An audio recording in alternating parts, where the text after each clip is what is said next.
আমাকে ছেড়ে দাও প্লিজ, আমার খুব কষ্ট হচ্ছে। কে কার কথা শুনে ছেলেগুলো পশুর মতন অনুর উপর ঝাঁপিয়ে পড়ে। অনু তাহাদের পায়ে পর্যন্ত ধরেছে, কিন্তু পশুগুলোর মনে একটুও দয়া নেই। সবাই অনুকে ইচ্ছে মতো ব্যবহার করে। অনুর সব থেকে দামি জিনিসটা তারা নষ্ট করে ফেলেছে। প্রায় 1 ঘন্টা পর তারা সবাই ইচ্ছে মতো অনুকে ব্যবহার করে ছেড়ে দেয়। অনু কিছুক্ষণ শুয়ে থাকে। প্রায় 10 মিনিট পর অনুর কিছুটা জ্ঞান ফিরে আসে। অনু উঠে দাঁড়াতেও পারছে না, অনেক কষ্টে দাঁড়িয়ে হাঁটা শুরু করে দেয় বাড়ির দিকে, আর কান্না করতেছে। তার অনেক স্বপ্ন ছিল বড় ডাক্তার হয়ে ফ্রিতে গরিব লোকের সেবা করবে। সে ডাক্তার ঠিকই হলো, কিন্তু সেবা করার সুযোগটাও পেল না। গত 1 সপ্তাহ আগে অনু তাহার ডাক্তারি পরীক্ষার রেজাল্ট আসে। সে বাংলাদেশের মধ্যে 2য় স্থান অধিকারী হয়েছে। আর গতকালকে তাহার বিয়ে ঠিক হয়েছে, আগামীকালকে তার বিয়ে। অনু কি করবে ভেবে পাচ্ছে না। অনু বাসায় আসে, চোখের পানি মুছে ফেলে। তাহার বাড়িতে অনেক মেহমান আসছে। অনুর বিয়ে বলে কথা। অনুর একটা কলিজার ভাইয়া আছে, তাহারা 1 ভাই 1 বোন। ভাইটার নাম রানা, সে ঢাকাতে আছে। আজকে রাতে গ্রামের বাড়িতে আসবে। অনুর আত্মীয় স্বজনরা সবাই আসছে, কারণ তার মায়ের ফ্যামিলির দিক থেকে শুধু অনুই একটা মেয়ে। সবাই তাকে কলিজার মধ্যে রাখার চেষ্টা করে। আর অনুর বিয়ে ঠিক হয়েছে এক ডাক্তারের সাথে। অনু বাসায় ঢুকতেই তার ছোট আম্মু, কি রে আম্মু, কোথায় ছিলি? ছোট আম্মু, একটু নিতার পাশে গিয়েছিলাম। তোর মন খারাপ কেন আম্মু? কই না তো। কাল তোর বিয়ে, আর আজ তুই নিপাদের বাসায় গেলি কেন? তুই কল দিয়ে আসতে বললি তো হতো, যদি তোর আজ একটা কিছু হয়ে যেত। কথা শুনে অনুর চোখে পানি চলে আসে। কাউকে দেখাতে দেয়নি। পানি চলে আসার আগেই অনু নিজের ঘরে চলে যায় এবং গিয়েই দরজা বন্ধ করে দেয়। আর ইচ্ছে মতো কান্না করে, কিন্তু আওয়াজ করেনি। সে নিজেই কান্না করতে করতে বলে, আম্মু, তুমি যেটার ভয় করেছো সেটাই হয়েছে। তোমার মেয়ের কিছুই নেই এখন। অনু নিজের ঘরে বসে আছে আর ভাবতাছে, আমি কেন একটা ছেলের জীবন নষ্ট করব? আমার মধ্যে তো নারীর কোনো কিছুই নেই, আর আমি বা সমাজে কোন মুখে চলাফেরা করব? মাগরিবের সময় হয়ে গেছে। অনু গোসল করে নেয়। সবাই সবার কাজে ব্যস্ত, তাই আর অনুর রুমে আসেনি কেউ। অনু মাগরিবের পর চোখের জল আর কলমের কালি আর একটা সাদা পৃষ্ঠা নিয়ে বসে। আজকের পুরো ঘটনাটা সে কাগজে লিখে ফেলে এবং তার ডায়েরিতে লিখে নেয় এবং চুপি চুপি ঘর থেকে বের হয়ে যায়। অনু বাসার গেট থেকে বের হয়ে বাইরে গিয়ে বাড়ির সামনে মনে তাকিয়ে আছে আর কান্না করতেছে। বাসা থেকে বের হওয়ার আগে তার কলিজার ভাইয়ার কাছে একটা মেসেজ দিয়ে আসে সে, ভাইয়া, আমাকে ক্ষমা করিস রে, তোর স্বপ্নগুলো পূরণ করতে পারলাম না। ভালো থাকিস, তোর কলিজার অনু। রানা মেসেজটা পাওয়ার পর থেকে যতই অনুর মোবাইলে কল দেয়, কেউ রিসিভ করে না। এদিকে অনু নিজের এলাকা ত্যাগ করে ফেলে, যে জায়গায় তাহাকে মানুষ রূপে পশুগুলো ধর্ষণ করেছে। সেখানে গিয়ে একটা দড়ি নিয়ে গাছের সাথে ঝুলে যায়। রানা কলের পর কল দিয়েই যাচ্ছে, কেউ ধরে না। তাই সে অনুর আম্মুর ফোনে কল দেয়। কিছুক্ষণ পর তার আম্মু কল ধরে। কি রে বাবা, কোন পর্যন্ত আসছিস? কতগুলো কল দিয়েছি, কোথায় থাকো? আরে তুই তো জানিস বাড়ি ভর্তি মেহমান, তাই আর কি। অনু কই? অনুর ফোনে 209টার উপরে কল দিয়েছি, রিসিভ করে না কেন? আচ্ছা তুই একটু লাইনে থাক, আমি দেখতেছি। আম্মু অনুর ঘরে গিয়ে দেখে দরজা খোলা, কিন্তু অনু নাই। তার মোবাইল বিছানায়। অনু, অনু কই তুই? তোর ভাইয়া কল দিয়েছে। কোনো শব্দ আসে না। কি হয়েছে? অনু কই? অনুকে তো দেখছি না। আরে কোথায় সে? খুঁজো তাড়াতাড়ি। এই কে কোথায় আছো? অনুকে পাওয়া যাচ্ছে না। সবাই পুরো বাড়ি খোঁজে, কিন্তু অনু কোথাও নাই। এদিকে রানা বুঝতে পারে কিছু একটা হয়েছে, তাই সে ঢাকা থেকে বাইক নিয়ে চলে আসতেছে। আর অন্যদিকে অনু গাছের সাথে ঝুলে 3 মিনিট নড়াচড়া করে দুনিয়া থেকে চলে গেল। অনু পুরো বাড়ি অনুকে না পেয়ে কান্নায় রোল পড়ে গেল। অনুর আম্মু তো অজ্ঞান হয়ে আছে। 20 মিনিট আগে পুরো বাড়িটা হাসি খুশি ছিল, এখন সবাই কান্না করতেছে। কিছুক্ষণ পর অনুর বাবা আসে, এসে দেখে বাড়ির সবাই কান্না করতেছে। কি হয়েছে, সবাই কান্না করো কেন?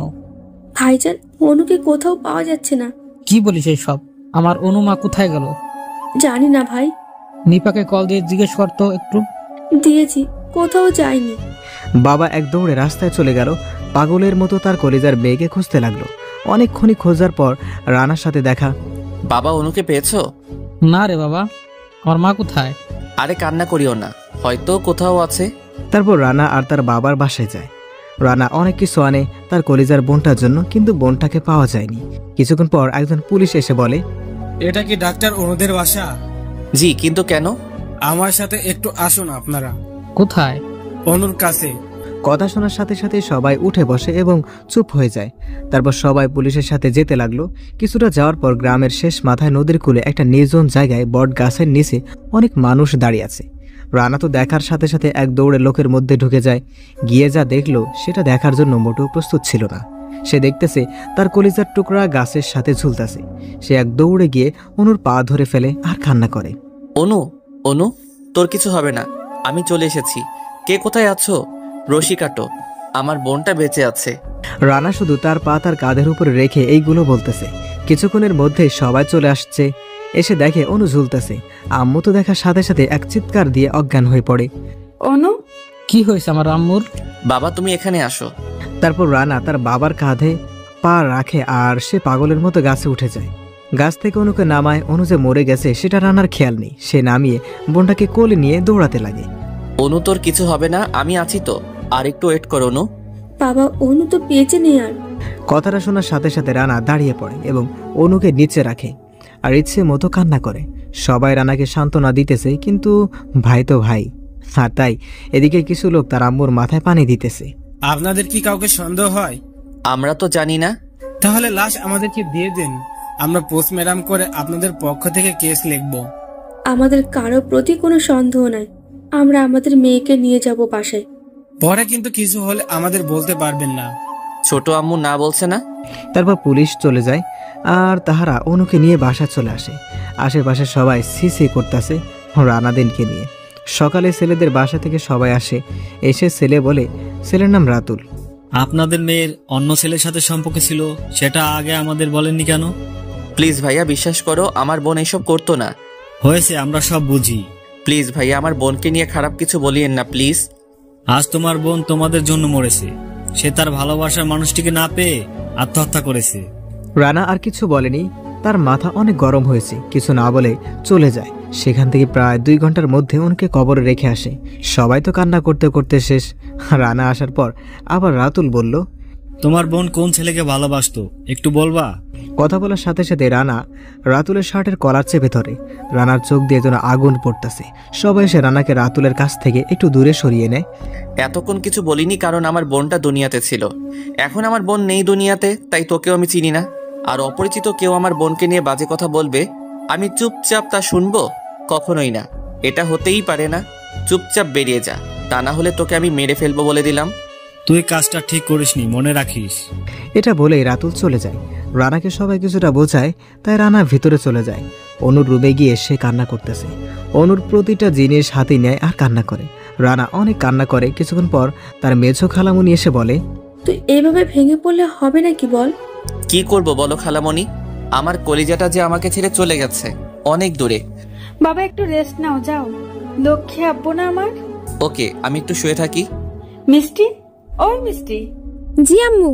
তোর ভাইয়াকে একটু বিছানা ঠিক করে দেও, আর দেখো কিছু লাগবে কিনা। ওকে আম্মু, তোমরা যাও। তারপর সবাই চলে যায়। মিষ্টি হলো রানার বড় চাচার ছোট মেয়ে। অনেক সুন্দরী, নাম যেমন মিষ্টি, সেও দেখতে মিষ্টি। সে রানা থেকে 2 বছরের ছোট। অনেক দুষ্ট একটা মেয়ে। জি জনাব, আপনি কষ্ট করে একটু শুয়ে পড়েন। আর কি লাগবে একটু বলেন। তুই আমাকে জনাব বলিস কেন? বড়দেরকে সম্মান দিয়ে কথা বলতে হয়। ও মা, তুই এটা বুঝলি কিভাবে? আমি এখন ছোট নয়, আমি সব বুঝি। তাই নাকি? ভালো, এখন যা, আমি ঘুমাবো এখন। আমি একটু হাত পা টিপে দিই? দরকার নেই। তুই কি আমার বউ নাকি যে তুই আমার হাত পা টিপে দিবি? হতেও তো পারি। সর এখান থেকে। তারপর মিষ্টি চলে যায়। রানা শুয়ে পড়ে। অনেক চেষ্টা করতেছে ঘুমানোর জন্য, কিন্তু বারবার অনুর কথাই মনে পড়ে। একদিন অনু বলে, শোন ভাইয়া, তোর জন্য একটা লাল টুকটুকে বোন আনবো। তাকে কোনো কাজ করতে দিব না। কেন? তাহলে তোর বউ কালো হয়ে যাবে। তাহলে আম্মুকে কে হেল্প করবে? আমি বিয়ে বসবো, ঘরে জামাই কাছে, আমি সব সময় আম্মুকে হেল্প করব আর গরিবদেরকে বিনামূল্যে চিকিৎসা দিব। আগে তোর জন্য একটা মিষ্টি ছেলে খুঁজে বের করি, তারপর না হয় আমার চিন্তা। না ভাইয়া, আগে তুই, তারপর আমি। আচ্ছা অনু, তুই কি কাউকে পছন্দ করিস? আরে না ভাইয়া, আমি যদি কাউকে পছন্দ করি তাহলে তার সাথে ফাঁকিয়া যাইতে। আর আমি যদি ফাঁকিয়া যাই তাহলে তোকে আর আব্বু আম্মুকে মানুষ খারাপ বলবে, আর আমি চাই না তোদেরকে কেউ খারাপ বলুক। আয় বুকে আয়, তোর মতো বোন যেন সবার ঘরে এক একটা হয়। কিন্তু আমি তো এটা চাই না। কেন? তাহলে আমি রুগী পাবো কোথায়? আর তখন তো আমি এত ভালোবাসা পাবো না। আরে পাগলি, রোগীর অভাব আছে নাকি? তাই তো। রানা কথাগুলো ভাবতে ভাবতে ঘুমিয়ে পড়ে। কিছুক্ষণ পর রানার ঘুম ভেঙে যায়। সে উঠে বসে হঠাৎ কে যেন বলল, কি রে, তুই ঘুমাসনি? না আম্মু, ঘুম আসছে না তো। তুমি ঘুমাওনি কেন? ঘুম আসে না রে বাবা।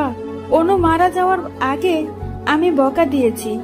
মেয়েটা কিছু বলেনি বকা শুনে। কেন বকা দিয়েছো তুমি অনুকে? সে সেই দিন অনেক দেরি করে বাসায় ফিরছে। কোথায় গিয়েছিল? সে নাকি নিপাদের বাসায় গিয়েছিল। কেন গিয়েছে সে সেখানে? নিপার সাথে দেখা করতে গিয়েছে। সে একা? তাহলে নিপা কিছু একটা জানে। মানে? সেই দিন কি হয়েছে? হয়তো, কিন্তু অনু এই কাজ তো করতে পারে না। তাহাকে মনে হয় কেউ জোর করে ফাঁসি দিয়েছে। কেউ বাসা থেকে নিতে আসলে তোমরা তো কাউকে না কাউকে দেখতে, তাই না?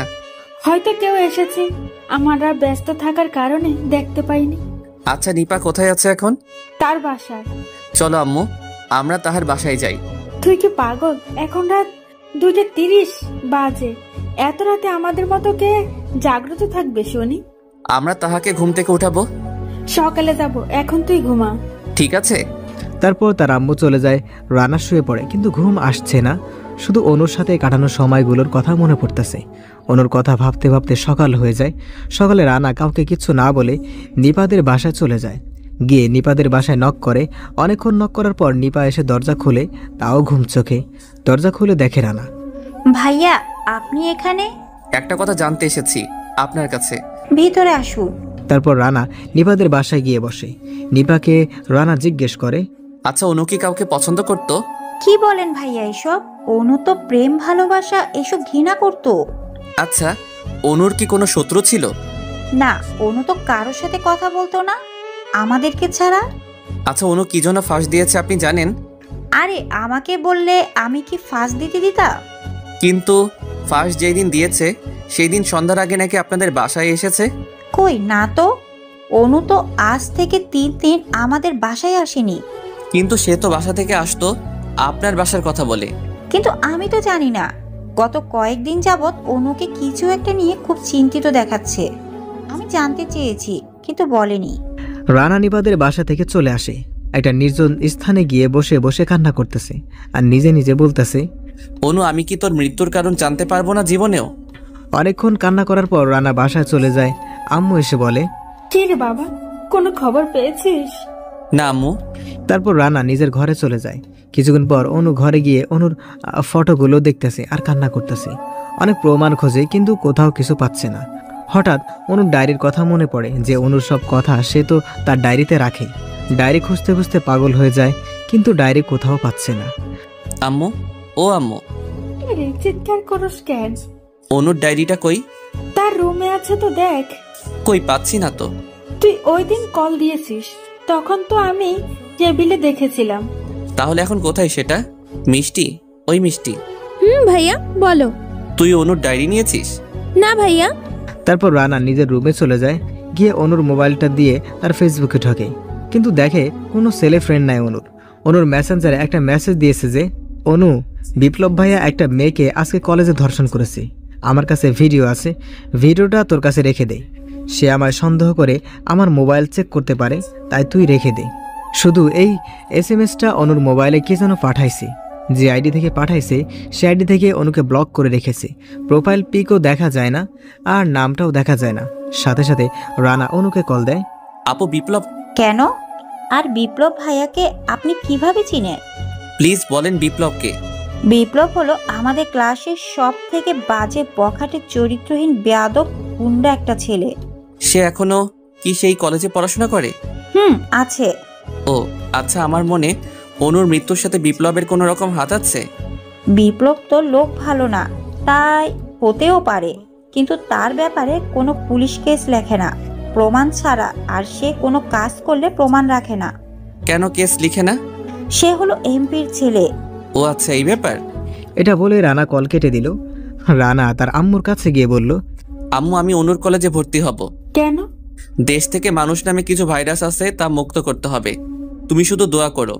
সন্তানের জন্য মা দোয়া করা লাগে না, সন্তানের জন্য মায়ের দোয়া সব সময় থাকে অন্তরে। পরের দিন সকালে রানা পিছনে সব ভুলে গিয়েছে। শুধু তার একটাই চিন্তা, অনুর খুঁড়িকে বের করবে। রানা একটা বাইক নিয়ে কলেজে যায়। রানা দেখতে অনেক সুন্দর, বাকি পরিচয় পরে দেব। রানা বাইক থেকে নেমে হাঁটা শুরু করে। হঠাৎ একটা মেয়ের সাথে ধাক্কা খায়। মেয়েটির হাত থেকে সবগুলো বই পড়ে যায়। রানা চোখ থেকে সানগ্লাসটা খুলে ফেলে। মেয়েটার পা থেকে তাকানো শুরু করে। পাগুলো অনেক সুন্দর, হলুদ একটা জামা পরেছে মেয়েটা। রানা আস্তে আস্তে মেয়েটার চেহারার দিকে তাকায়। রানা মেয়েটার চেহারা দেখে তো ফিদা। মেয়েটার সামলা কিন্তু মায়াবী বুক, চেহারাটা টমেটোর মতো গোল, ঠোঁটে একটা তিল আর ঠোঁটগুলো চিকন চিকন। ওয়াও, খুব সুন্দর। রানা জীবনও এমন মেয়ে দেখেনি। রানা মেয়েটির বইগুলো উঠিয়ে দিয়ে বলে, সরি আপু। মেয়েটি চুপচাপ চলে যেতে লাগলো। এই যে আপু, নামটা কি জানতে পারি? পাশ থেকে মেয়েটির বান্ধবী এসে বলে, কলি। রানা নামটা শুনে তো আরো ফিদা। ওয়াও, কি সুন্দর নাম, ফুলের কলির মতোই সুন্দর। ফুলের কলি যেমন সুন্দর থাকে ঠিক তেমনই মেয়েটাও। তারপর কলি আর তার বান্ধবীরা চলে যায়। রানা তাদের পিছু পিছু যায়। রানা ক্লাসে গিয়ে বসে। হঠাৎ খেয়াল করে দেখে কলিও একই ক্লাসে পড়ে। রানা কলির দিকে আনমনে তাকিয়ে আছে, আর কলি তার বান্ধবীদের সাথে বসে বসে দুষ্টামি করতেছে। কিছুক্ষণ পর স্যার আসলে। স্যার ক্লাস শেষ করে চলে যায়। হঠাৎ রানা নিপাকে দেখে, নিপাও রানাকে দেখে। ভাইয়া, আপনি এখানে? কথাটা নিপা উচ্চ আওয়াজে বলে, যার কারণে সবাই রানার দিকে তাকায়। কলিও রানার দিকে তাকায়। রানা এটা দেখে নিপার হাত ধরে নিপাকে নিয়ে ক্লাস থেকে বের হয়ে যায়। নিপা নিস্তব্ধ হয়ে আছে, কারণ রানা তার হাত ধরে ক্লাস থেকে টানতে টানতে নিয়ে যাচ্ছে। এদিকে ক্লাসের সবাই হা করে তাকিয়ে আছে। কি হইতেছে কেউ বুঝতে পারতেছে না। রানা নিপাকে কলেজের পিছনে একটা পার্কে নিয়ে গেছে। প্লিজ আমার পরিচয়টা কাউকে দিয়েন না প্লিজ। কিন্তু আপনার তো পড়ালেখা শেষ, তাহলে আবার কেন পড়তেছে? আমি আমার বোনের মৃত্যুর কারণ খুঁজতে এসেছি। ও, একটা সত্যি কাউকে বলবো না। বলুন কি শর্ত? আমরা বন্ধু আজ থেকে। তুমি কি রাজি? আচ্ছা ঠিক আছে। আমাকে তুমি করে বলতে হবে। জি ঠিক আছে। এমন সময় কিছু পোলাপাইন আসে রানার আর নিপার কাছে। একটা ছেলে হঠাৎ রানার জামার কলার ধরে বলে, এটা প্রেম করার জায়গা না, এখানে পড়ালেখা চলবে। ভাই কলারটা ছেড়ে কথা বলুন। তুই কে রে আমাকে আদেশ করতেছস? আপনি কে ভাই যে আপনাকে আদেশ করা যাবে না? আমি বিপ্লব, আর তুই আজকেই মনে হয় কলেজে এসেছিস, তাই কিছু জানিস না। প্লিজ ভাইয়া, ওনাকে ছেড়ে দিন। উনি আমার বন্ধু, আর আমরা প্রেম করছি না। সুন্দরী, তুমি কথা বলিও না, আমি তো দুর্বল হয়ে যাব তোমার কথার প্রতি। কলারটা ছেড়ে দিলে ভালো হতো ভাইয়া। বেশি তাড়া আছে মনে হয়। সেটা আমার ব্যক্তিগত বিষয়। আজ পর্যন্ত কোনো স্যারও আমার সাথে আমার মুখের উপর কথা বলেনি, আর আজকে তুই কথা বলিস? তোর সাহস তো কম না। সাহসের কি দেখেছেন? বিপ্লব রানার কথা শুনে রানাকে একটা লাথি মারে। রানা গিয়ে কলেজের মাঠে পড়ে। নিপা তো বিপ্লবের পায়ে পর্যন্ত ধরে, কিন্তু কোনো কাজ হয়নি। কলেজের সবাই মাঠে চলে আসে। সবাই রানার কাছে চলে আসে। সবাই মুখে মুখে বলা বলি করতেছে যে ছেলেটা আজকে এসেছে আর আজকে ছেলেটাকে মারতেছে। নিপা আবারও বিপ্লবের কাছে হাত জোর করে, কিন্তু বিপ্লব এবার অনেক রেগে যায়। তাই নিপার চুলের গোছায় হাত দেয়। নিপা চিৎকার দিয়ে ওঠে। রানা এটা দেখে লাফ দিয়ে উঠে পড়ে। উঠেই মারামারি শুরু করে দেয়। সবাই তো মহা খুশি যে বিপ্লবকে মারার মতো কেউ একজন এসেছে। কলি আর মারিয়া তো অনেক খুশি। রানা বিপ্লবকে ইচ্ছে মতো মারে। কিছুক্ষণ পর পুলিশ চলে আসে। পুলিশ এসে রানার সামনে বন্দুক ধরে। আমি তো দোষ করিনি। তুই একটা এমপি ছেলেকে মেরেছিস, এটা কি কোনো দোষ নয়? এই ছেলে মেয়েদের গায়ে হাত তুলেছে তাই? এত কথা আমরা শুনতে চাই না। তুই একজন এমপি ছেলেকে মেরেছিস, তাই তোকে আমরা নিয়ে যাব। এই কথা বলার সাথে সাথে রানা একজন সাধারণ পুলিশকে একটা ঘুষি মারে। নাক থেকে রক্ত পড়তেছে। এমন সময় রানাকে অ্যারেস্ট করে পুলিশ। কিন্তু আজকে ছাত্রছাত্রীরা খেপে যায়, তাই পুলিশ সামনে না এগিয়ে বিপ্লবকে নিয়ে চলে যায়। কিছুক্ষণ পর সবাই হাততালি দিয়ে রানাকে শুভেচ্ছা জানিয়েছে। কলি অনেক খুশি রানার ব্যবহার দেখে। হঠাৎ স্যার এসে বলল, তোমার নাম কি বাবা? স্যার আমার নাম রানা। তুমি কলেজে নতুন আসছো? জি স্যার, আজকে এসেছি। যে তুমি ওকে মেরেছো কেন? স্যার নিপা আমার পরিচিত আগে থেকে, আমরা বন্ধু, তাই একটু কথা বলতেছিলাম। এমনি ও এসে আমার কলার ধরে আর আমার গায়ে হাত তুলে। তুমি খুব ভালো কাজ করেছো। এই বকাটা ছেলেদের জন্য আমাদের কলেজ থেকে অনেক স্টুডেন্ট চলে গিয়েছে। স্যার আমি দেশ থেকে এইসব ভাইরাস যেন দূর করতে পারি, দোয়া করিবেন। তোমাদের মতো ছেলেদের জন্য সবাই দোয়া করবে। এটা বলে স্যার চলে যায়। এমন সময় কলি এসে বলে, হাই ভাইয়া। কিছু বলবেন আপু? আপনার নামটা কি জানতে পারি? আমার নাম রানা। এমন সময় নিপা এসে রানার হাত ধরে নিয়ে যায়। নিপা ছাড়ো, ওর সাথে একটু কথা বলি। বলা লাগবে না, চলে সময় হয়ে গেছে। কলি অবাক হয়ে তাকিয়ে আছে। তারপর সবাই সবার বাসায় চলে যায়। পরের দিন সকালে রানা ঘুমাচ্ছে। এমন সময় কে যেন রানার গায়ে এক জগ পানি ঢেলে দেয়। রানা উঠে বসে, তাকিয়ে দেখে মিষ্টি। তুই এখানে কেন? বড় আম্মু বলেছে আপনাকে জাগাতে, কিন্তু আপনি তো মহারাজার মতো শুধু নাক ডেকে ডেকে ঘুমাচ্ছেন। তাই বলে পানি ঢালবি? তো কি করব? এমন ভাবে নাক ডাকছো মনে হচ্ছে লঞ্চ চলতেছে। সর এখান থেকে, আমি তো জীবনেও নাক ডাকি না। চুরি চুরি করে কখনো কি শিকার করতে দেখেছেন জনাব? আমি আমার বাসায় যেমন মন চায় তেমন করে ঘুমাবো, তাতে তোর কি মিস এলিয়েন? কি আমি এলিয়েন? তো কি সকাল সকাল শুরু করেছেন আমার সাথে ঝগড়া? কে ঝগড়া করেছে শুনি? আমি তো শুধু আপনাকে জাগাইতেই আসছি, আর আমাকে আপনি এলিয়েন বলতেছেন? এলিয়েন থেকেও আপনি কম না, বুঝলেন? আপনার কপালে জীবনেও স্বামী জুটবে না, মনে রাখিয়েন মিস এলিয়েন। সেটা আপনাকে বলা লাগবে না মিস্টার উগান্ডা। উগান্ডা? এটা আবার কি নাম? আপনি একটা বজ্জাত রাক্ষস। তারপর কি? এক থাপ্পড় দিয়ে সবগুলো দাঁত ফেলে দিব, ফাজিল মাইয়া কোথাকার। কি? আপনি আমায় থাপ্পড় মারবেন? আম্মু গো, ও তোমার এই গুণধর ছেলে নাকি আমার মতো একটা নিষ্পাপ মেয়েকে থাপ্পড় মারবে? ও আম্মু গো, তোমরা কোথায় আছো গো আম্মু? এই চুপ কর, আমি তো তোর সাথে মজা করেছি। প্লিজ বোন, আম্মুকে ডাকিস না। চুপ করব না আমি। আমার মতো একটা নিষ্পাপ মেয়েকে কেন তুমি মারবা বলেছো? আরে আমি তো শুধু মজা করেছি, আম্মুকে ডাকিস না প্লিজ। আমার পা ধরে ক্ষমা চাও, তাহলে আমি আম্মুকে বলবো না। কি? জীবনেও না? আমি তোর পা ধরবো ভাবলি কি করে? ও আম্মু গো। রানা এক দৌড় দিয়ে ওয়াশরুমে চলে যায়। গোসল শেষ করে রেডি হয়ে কলেজে যাবে, এমন সময় তার আম্মু ডাক দেয়। রানা? জি আম্মু। তুই নাকি মিষ্টিকে থাপ্পড় মেরেছিস? আল্লাহ গো, এটা কি তা নান্নেরা মনে একা পাইয়া? আমি যা জিজ্ঞেস করেছি উত্তর দে, এত ঢঙ্গর তো বলেনি। আম্মু আমি থাপ্পড় দেইনি, ও আমার গায়ে পানি ঢেলে দিয়েছে, তাই আমি বলেছি থাপ্পড় দিব। না বড় আম্মু, থাপ্পড় দিয়েছে ও আমায়। তখনই মিষ্টির আম্মু এসে মিষ্টির কান ধরে টান দেয় আর বলে, আমি তো তোকে চিনি, আমার ছেলেটাকে তুই সব সময় অপরাধ বানাস। আম্মু লাগছে তো, ছাড়ো। বড় আম্মু তুমি কিছু বলতেছো না কেন? আরে কি করস, ওকে ছেড়ে দে তুই। না, ছাড়বো না ওকে। আমি চলে যাই কলেজে। তারপর রানা কলেজে চলে যায়। কলেজের গেটে ঢোকার সাথে সাথে পুলিশ এসে রানাকে হাত কড়া লাগিয়ে নিয়ে যায়। রানার একটা কথাও শুনেনি পুলিশ। এটা মারিয়া দেখেছে, নিপাও দেখেছে। কিছুক্ষণ পর মারিয়া কলিকে কল দেয়। কি রে, কই তুই? বের হলাম মাত্র। কেন? রানা ভাইয়াকে পুলিশ ধরে নিয়ে গেছে। কেন? জানি না, রানা ভাইয়ার কোনো কথাই শোনেনি পুলিশ। আচ্ছা তুই থানায় আয়, আমি যাচ্ছি। ওকে। এদিকে পুলিশগুলো রানাকে নিয়ে থানায় ইচ্ছা মতো মারতে থাকে, আর চেয়ারে এমপি ও তার ছেলে বসে বসে তামাশা দেখতেছে। এমন সময় কলিও থানায় আসে, এসেই দেখে রানাকে মারতেছে। এই ইন্সপেক্টর থামুন, ওকে কি মেরে ফেলবেন নাকি? তারপর পুলিশ থেমে যায়। এমপি ও তার ছেলে কলির দিকে তাকায়। ও কি এমন অন্যায় করেছে যে আপনি তাহাকে এইভাবে মারতেছেন? ও এমপির ছেলেকে মারছে, তারপর পুলিশের গায়ে হাত তুলেছে। এমপির ছেলেকে কেন মেরেছে সেটা আপনাকে কেন বলবো? আমি আপনাকে বলতে বাধ্য নই। একটা লোককে আপনি বিনা অপরাধে মারবেন, এটা কি আপনাদের আইন নাকি? আমি আপনার কাছে আইন শিখবো? আমি শিখাতে আসিনি, আমি জানতে এসেছি ওনাকে কেন গ্রেফতার করা হয়েছে এবং কেন ওনাকে এমন পশুর মতো মারা হচ্ছে। এই পুলিশ, তুমি যার কথা শুনে মারা বন্ধ করো কেন? মারো ওকে। ওর গায়ে আর একটা আঘাত লাগলে কি হবে এখানে সেটা কেউ কল্পনা করতে পারবে না। এই তুই কি করবি রে? তোর সাহস তো কম না, আমার বাবার সামনে তার মুখের উপর কথা বলিস। এটা বলে বিপ্লব কলির কাছে চলে আসে। কলির বিপ্লবের গালে একটা থাপ্পড় মারে, যার ফলে বিপ্লবের গালে 5 আঙ্গুলের ছাপ উঠে পড়ে। তুই কি করবি? এই হাবিলদার, ওর সাহস তো কম না, ও আমার ছেলের গায়ে হাত তুলে। তোরও কি একটা খাইতে মন চায়নি? এই সবাই ওকে অ্যারেস্ট করো, লকআপে ঢোকাও।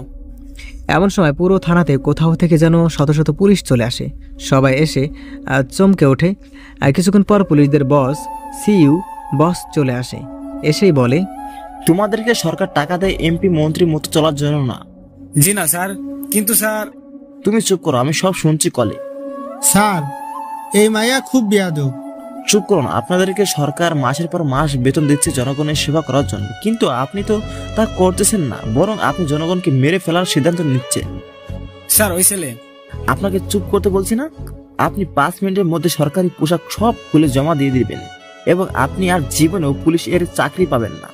প্লিজ স্যার, একটা সুযোগ দিন প্লিজ স্যার। নো, আপনার সব শুরু এখান থেকে। স্যার, ওনাকে কি ক্ষমা করা যায় না? আপনি আধা ঘন্টার মধ্যে চাকরির পদ থেকে বিদায় নেবেন, সকল কাজে সাইন করে দিবেন। আজ থেকে আপনাকে এমপি থেকে বাদ দেওয়া হয়েছে।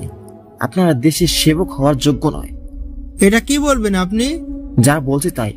আর শোন, এটা হলো আমার মেয়ে কলি। সাবধান, আজ ওর কারণে তোদের চাকরি গেল। দ্বিতীয়বার যেন এমন ভুল আর না হয়, তখন কিন্তু জীবনটা চলে যেতে পারে। এই সিউ, তোর তো সাহস কম না? আমার বাবাকে তুই এমপির থেকে বাদ দিতেছস? এই দুটো পাগলকে ঘাট ধাক্কা দিয়ে বের করে দাও থানা থেকে। তোকে দেখে নিব, যা আমার সামনে থেকে। তারপর তাহারা চলে যায়। কলি তার বাবার কাছে এসে বলে, ধন্যবাদ বাবা। আম্মু, আমার একটা মিটিং আছে, আমি চলে যাচ্ছি, তুমি কলেজ চলে যেও। বাবা। বাই বাই, কোনো সমস্যা হলে আমাকে কল দিও। বাবা। কলির আব্বু চলে যায়। এদিকে রানা লক আপ থেকে বের হয়ে দাঁড়ায়। দাঁড়াতে পারছে না, অনেক মেরেছে রানাকে তারা। নাক মুখ দিয়ে রক্ত পড়তেছে। হাঁটতে গিয়ে কলির সামনে পড়ে যায়। তখন কলি আর মারিয়া এসে রানাকে ধরে ফেলে। আমি যেতে পারবো, আপনারা আমার জন্য অনেক করেছেন। ধন্যবাদ আপনাকে ম্যাডাম। কে ম্যাডাম? এমন সময় নিপাও চলে আসে।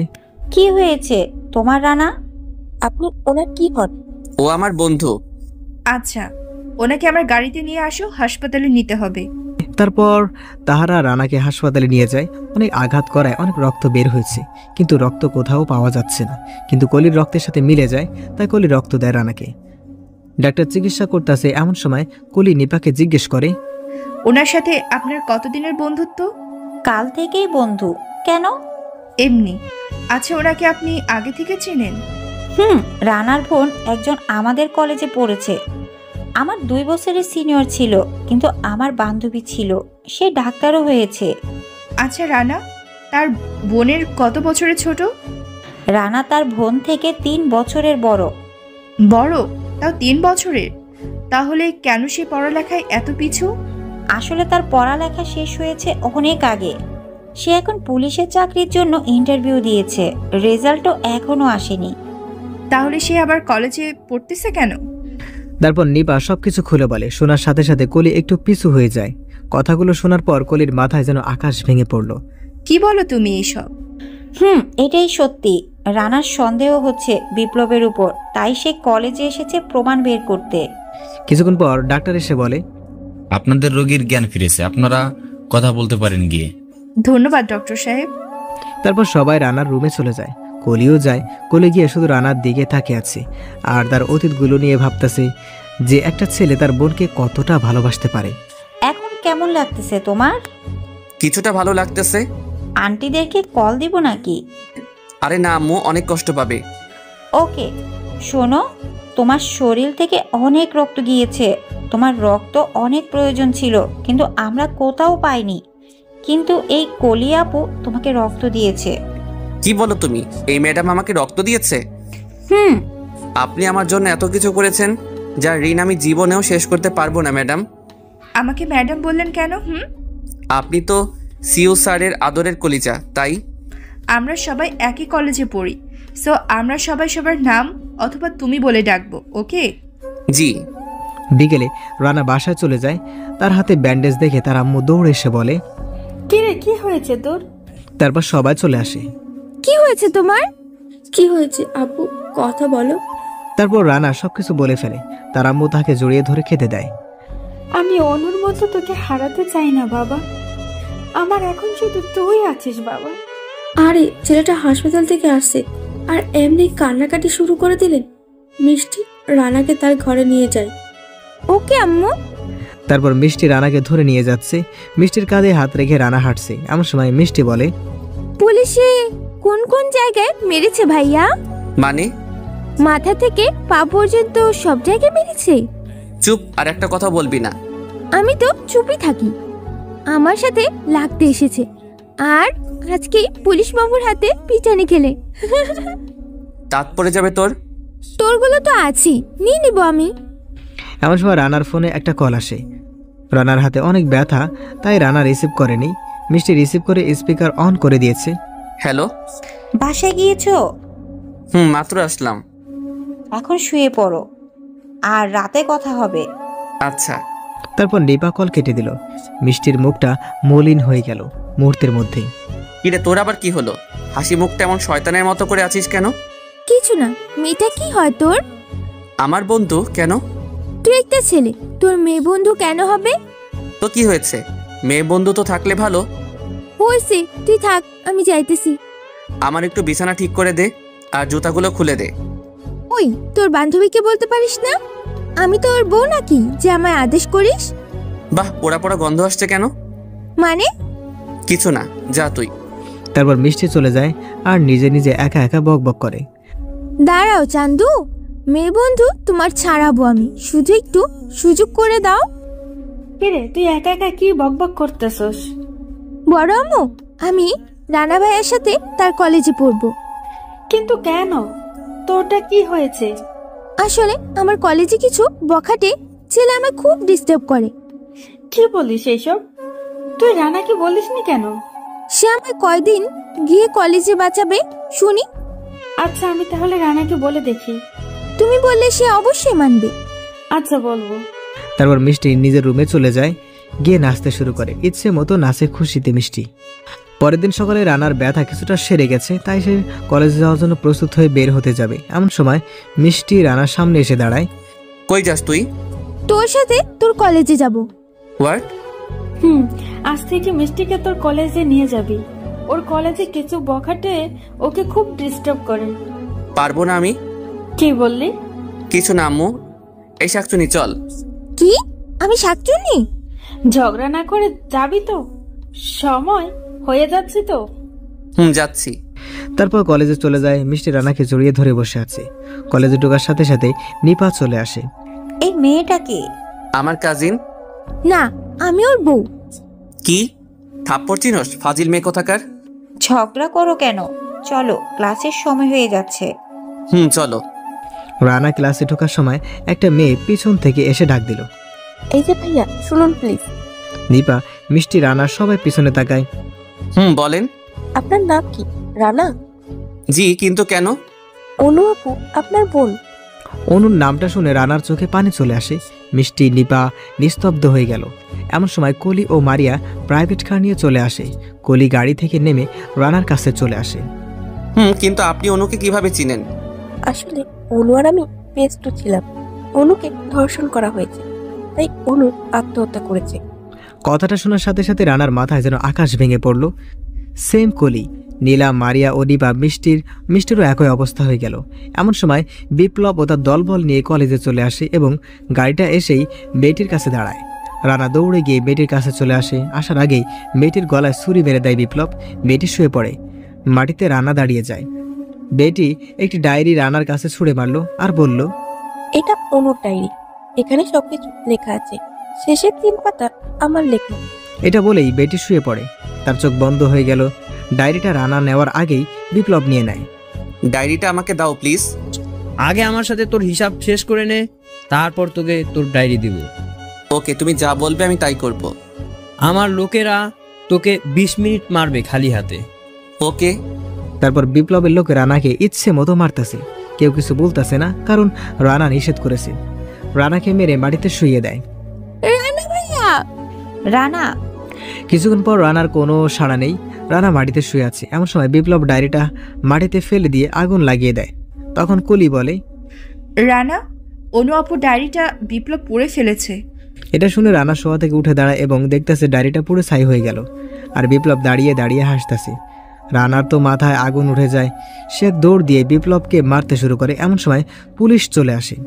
এসে তাহাদেরকে আলাদা করে ফেলে এবং বিপ্লবকে পাঠিয়ে দেয়। রানা তাড়াতাড়ি মেয়েটিকে কোলে করে নিয়ে হাসপাতালের দিকে নিয়ে যায়। কলি তাড়াতাড়ি তার গাড়ি নিয়ে চলে আসে। মেয়েটিকে কলির গাড়িতে ওঠানো হয়। মেয়েটি কোনো কথাই বলতেছে না। সবাই মিলে মেয়েটিকে হাসপাতালে নিয়ে যায়। Doctor, doctor! কিছুক্ষণের মধ্যেই ডাক্তার চলে আসে। এসে মেয়েটিকে আইসিইউতে নিয়ে গেল। তখন রানা কান্না করতেছে আর বলতেছে, মেয়েটি যদি না বাঁচে তাহলে অনুর আত্মহত্যার কোনো খবর পাবো না। আল্লাহ, তুমি মেয়েটিকে বাঁচিয়ে দিন। প্রায় 30 মিনিট পর ডাক্তার আইসিইউ থেকে বের হয়। ডাক্তারের মুখে কান্না কান্না ভাব, মুখটা মলিন করে রানার কাছে চলে আসে। ডাক্তারের মুখ দেখে সবার কলিজায় পানি শুকিয়ে গেল। ডাক্তার, কি খবর? সরি। কি হলো ডাক্তার সাহেব? ওনার 2টো কিডনি নষ্ট হয়ে গেছে। আধা ঘন্টার মধ্যে কিডনি না দিতে পারলে ওনাকে বাঁচানো সম্ভব না কোনো রকমই। আপনি চিন্তা করবেন না, আমি কিডনির ব্যবস্থা করছি। এটা বলে রানা এক দৌড়ে চলে যায় কিডনি খুঁজতে। অনেক হাসপাতালে কিডনি খুঁজে কিন্তু কোথাও পেল না। পাগলের মতো কিডনি খুঁজতে লাগলো রানা। এদিকে বিপ্লবের একটা লোক রানাকে বাজারে দেখে বিপ্লবকে কল দেয়। বস, রানা বাজারে এসেছে, ওকে মেরে না ফেললে কিন্তু ও তোমাকে ছাড়বে না। আচ্ছা, ওকে ধরে নিয়ে আয় আমার আস্তানায়। ওকে বস। তারপর লোকটি রানার কাছে গিয়ে পিছন থেকে একটা রুমাল রানার মুখে লাগায়, যার ফলে রানা অজ্ঞান হয়ে যায়। তারপর রানাকে গাড়িতে করে নিয়ে যায় জঙ্গলে নিঝুম একটা জায়গায়। গিয়ে রানাকে গাছের সাথে বেঁধে ফেলে। রানার এখনও জ্ঞান ফিরেনি। সবাই রানার সামনে দাঁড়িয়ে আছে, কাহারও হাতে বন্দুক, কাহারও হাতে তলোয়ার। এদিকে প্রায় 25 মিনিট ওভার হয়ে গেল, রানার কোনো খবর নেই। এখানে সবাই রানাকে কল দিচ্ছে, রানার ফোন বন্ধ। সবাই টেনশনে পড়ে গেল, কি হলো, রানার কিছু হয়নি তো? ডাক্তার বারবার এসে ওর কথা বলেই যাচ্ছে। কলি, নিপা, মিষ্টি, মারিয়া সবাই চিন্তিত হয়ে পড়ল। এদিকে মিষ্টি বাসায় কল দিয়ে সব বলে ফেলে। সবাই চলে আসে হাসপাতালে। এদিকে কলি একটা কল দেয়, সাথে সাথে একজন মহিলা চলে আসে। এসেই বলে, আমি কিডনি দেবো একটা, আসুন আমাদের সাথে। কিছুক্ষণ পর ডাক্তার এসে বলল, কাউন্টারে 2 লক্ষ টাকা জমা দিন আগে। সাথে সাথে কলি 2 লক্ষ টাকার একটা চেক লিখে জমা দেয়। রানার আম্মু এসে কলির কপালে চুমু দেয় আর বলে, তোমার মতো মেয়ে যেন সবার কপালে জোটে। তুমি অনেক লক্ষ্মী মেয়ে। তার মানে আমি লক্ষ্মী নই? আরে তুই তো আমার কলিজা। সবাই খিলখিল করে হেসে দেয়। মিষ্টির কান্না দেখে এদিকে নিপা রানাকে কল দিয়েই যাচ্ছে, কিন্তু বন্ধ পাওয়া যাচ্ছে বারবার। এদিকে বিপ্লবের লোকেরা রানার মুখে এক বালতি পানি মারে। রানার জ্ঞান ফিরে আসে আর রানা চোখ মেলে দেখে যে একটা গাছের সাথে বেঁধে আছে আর তার চারপাশে গুন্ডা, আর রানার সামনে বিপ্লব এবং কিছু মাস্তান। তোর জন্য আমার বাবা তার সারা জীবনের পরিশ্রমের রাজনৈতিক থেকে ভয়ঙ্কর হয়েছে, অনেক অপমানও হয়েছে। আর তুই ভাবলি কি করে তোকে আমরা বাঁচিয়ে রাখবো? আমার ভিতরে থাকা বাঘটাকে জাগাস না, তাহলে তুই নিজেই নিজেকে চিনতে পারবি না। তাই নাকি? এই তোরা দাঁড়িয়ে দাঁড়িয়ে কি দেখছিস? ওকে দুনিয়া থেকে বিদায় করে দে। তারপর রানাকে ইচ্ছে মতো মারে লোকেরা। এমন সময় বিপ্লবের ফোনে তার বাসা থেকে একটা কল আসে আর বিপ্লব চলে যায়। ওকে মেরে নদীতে ফেলে আমাকে কল দিস। ওকে বস। তারপর বিপ্লব চলে যায়। বিপ্লব চলে যাওয়ার সাথেই রানা একটা টানে দড়ি ছিঁড়ে ফেলে এবং সবগুলো গুন্ডাকে কলা গাছের মতো কাটতে শুরু করলো। সবগুলোকে মেরে ফেলে এক দৌড় দিয়ে বিপ্লবের গাড়ির পিছন পিছন দৌড়াতে লাগলো, কিন্তু পেল না। এমন সময় রানার হাসপাতালের কথা মনে পড়ে যায়। এক দৌড়ে হাসপাতালে চলে যায়, গিয়ে দেখে সবাই দাঁড়িয়ে আছে আইসিইউর সামনে। হঠাৎ মিষ্টি রানাকে দেখতে পেলে, তার গায়ে অনেক রক্ত আর সে আসছে। এমন সময় মিষ্টি জোরে বলে ওঠে, ওই যে রানা ভাইয়া। সবাই রানার দিকে তাকায়। আম্মু তো রানাকে দেখে চিৎকার দিয়ে জড়িয়ে ধরে ফেলে। রানা তো কোনো কিছুই বলতেছে না। এমন সময় নিপা বলে, কোথায় ছিলে আর রক্ত কেন শরীরে? বিপ্লবের লোকেরা আমাকে ধরে নিয়ে গেছে একটা জঙ্গলে। তারপর আমাকে মেরে ফেলতে চেয়েছিল। হোয়াট? কিন্তু কেন? ওই যে ওই দিন থানায় যা ঘটেছিল সেই জন্য। সেটা তো আপনার কোনো দোষ ছিল না। সেটা তো কলির আব্বু করেছে, আর তার বাবার অপকর্মের ফল সে এটা পেয়েছে। কি হয়েছে আমাকে একটু বলতো। আর এই বিপ্লবটা কে আবার? পরে সব বলবো। এখন মেয়েটির কি খবর? আমি তো কিডনি খুঁজে পাইনি কোথায়। ও একটা মহিলা দিয়েছে। কে সে মহিলা? আমরা চিনি না তাহাকে। কিছুক্ষণ পর মহিলাটি উঠে আসে। বোরকা পরা মহিলাটিকে রানাকে দেখে রানার কাছে চলে আসে। রানা কিছু জিজ্ঞেস করার আগেই মহিলাটি তার হিজাব খুলে ফেলে। রানা মহিলাটিকে দেখে বলে, আপনি এখানে কেন? এটা শুনে সবাই রানার কাছে চলে আসে। মহিলাটি রানাকে জড়িয়ে ধরে কেঁদে দেয়। আরে আপনার মেয়ের কি খবর? আর আপনি এখানে আসছেন কেন? আমার মেয়ে আইসিইউতে আছে এখন। মানে? যে মেয়েটিকে আপনারা হাসপাতালে এনেছেন আর আমি কিডনি দিয়েছি যাহাকে, এটাই আমার সেই মেয়ে যাহার জন্য আমি আপনার কাছে গিয়েছিলাম। পশুগুলো আমার মেয়েকে আজকে ছেড়ে দিয়েছে এবং মেরে ফেলতেও চেয়েছে। কথাগুলো শুনে রানার মাথায় আগুন উঠে যায়। রানা তো শুধু ফুলতাছে, কিছু তো বুঝলাম না আমি। এমন সময় ডাক্তার এসে বলে, আপনাদের রোগীর জ্ঞান ফিরেছে, আপনারা কথা বলতে পারেন, কিন্তু কোনো চাপ সৃষ্টি কথা বলা থেকে বিরত থাকুন। তারপর সবাই আইসিইউর ভিতরে চলে যায়। মেয়েটির নাম রিয়া।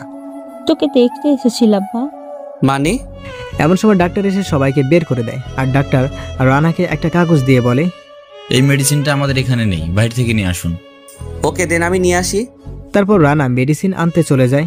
রানা বের হয়ে যাওয়ার সাথে সাথে বিপ্লবের লোকেরা রানার পিছু হাসপাতালে ঢুকে যায়। এসে রিয়ার রুমে ঢুকে সবাই বসা থাকে। এসে রিয়াকে নিয়ে চলে যেতে লাগলো। সবাই বাধা দেয়, কিন্তু কে কার বাধা শোনে, জোর করে রিয়াকে তুলে নিয়ে যায়। এদিকে মিষ্টি রানাকে কল দেয়।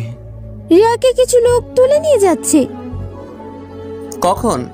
এইমাত্র। রানা কল কেটে দিয়ে এক দৌড়ে হাসপাতালে চলে আসে। এসেই দেখে সবাই কান্না করতেছে। রিয়াকে কিছু লোক তুলে নিয়ে গেছে। কোন দিকে নিয়েছে? আমরা তো দেখিনি। হাসপাতালে সিসিটিভিতে দেখো। Good idea. তারপর রানা হাসপাতালের সবগুলো সিসি ক্যামেরাগুলো কাছে যায় এবং সেখানে গিয়ে এবং রানা ভিডিওগুলো বুঝে গেছে যে বিপ্লবের লোকেরা তুলে নিয়ে গেছে। তাই রানা আর কিছু না বলে নিচে যায় এবং একটা বাইক নিয়ে চলে যেতে লাগলো। বিপ্লবের গোপন স্থানে চলে যায়, গিয়ে দেখে সবাই সেখানে আছে আর রিয়াকে গাছের সাথে বেঁধে রেখেছে। আর বিপ্লব বলে, তুই রানাকে সব বলে দিবি তাই তো? তোকে মেরে ফেললে আর কোনো প্রমাণ থাকবে না রানার কাছে। হা হা হা। কথা শোনার সাথে সাথে রানার মাথায় যেন আকাশ ভেঙে পড়েছে।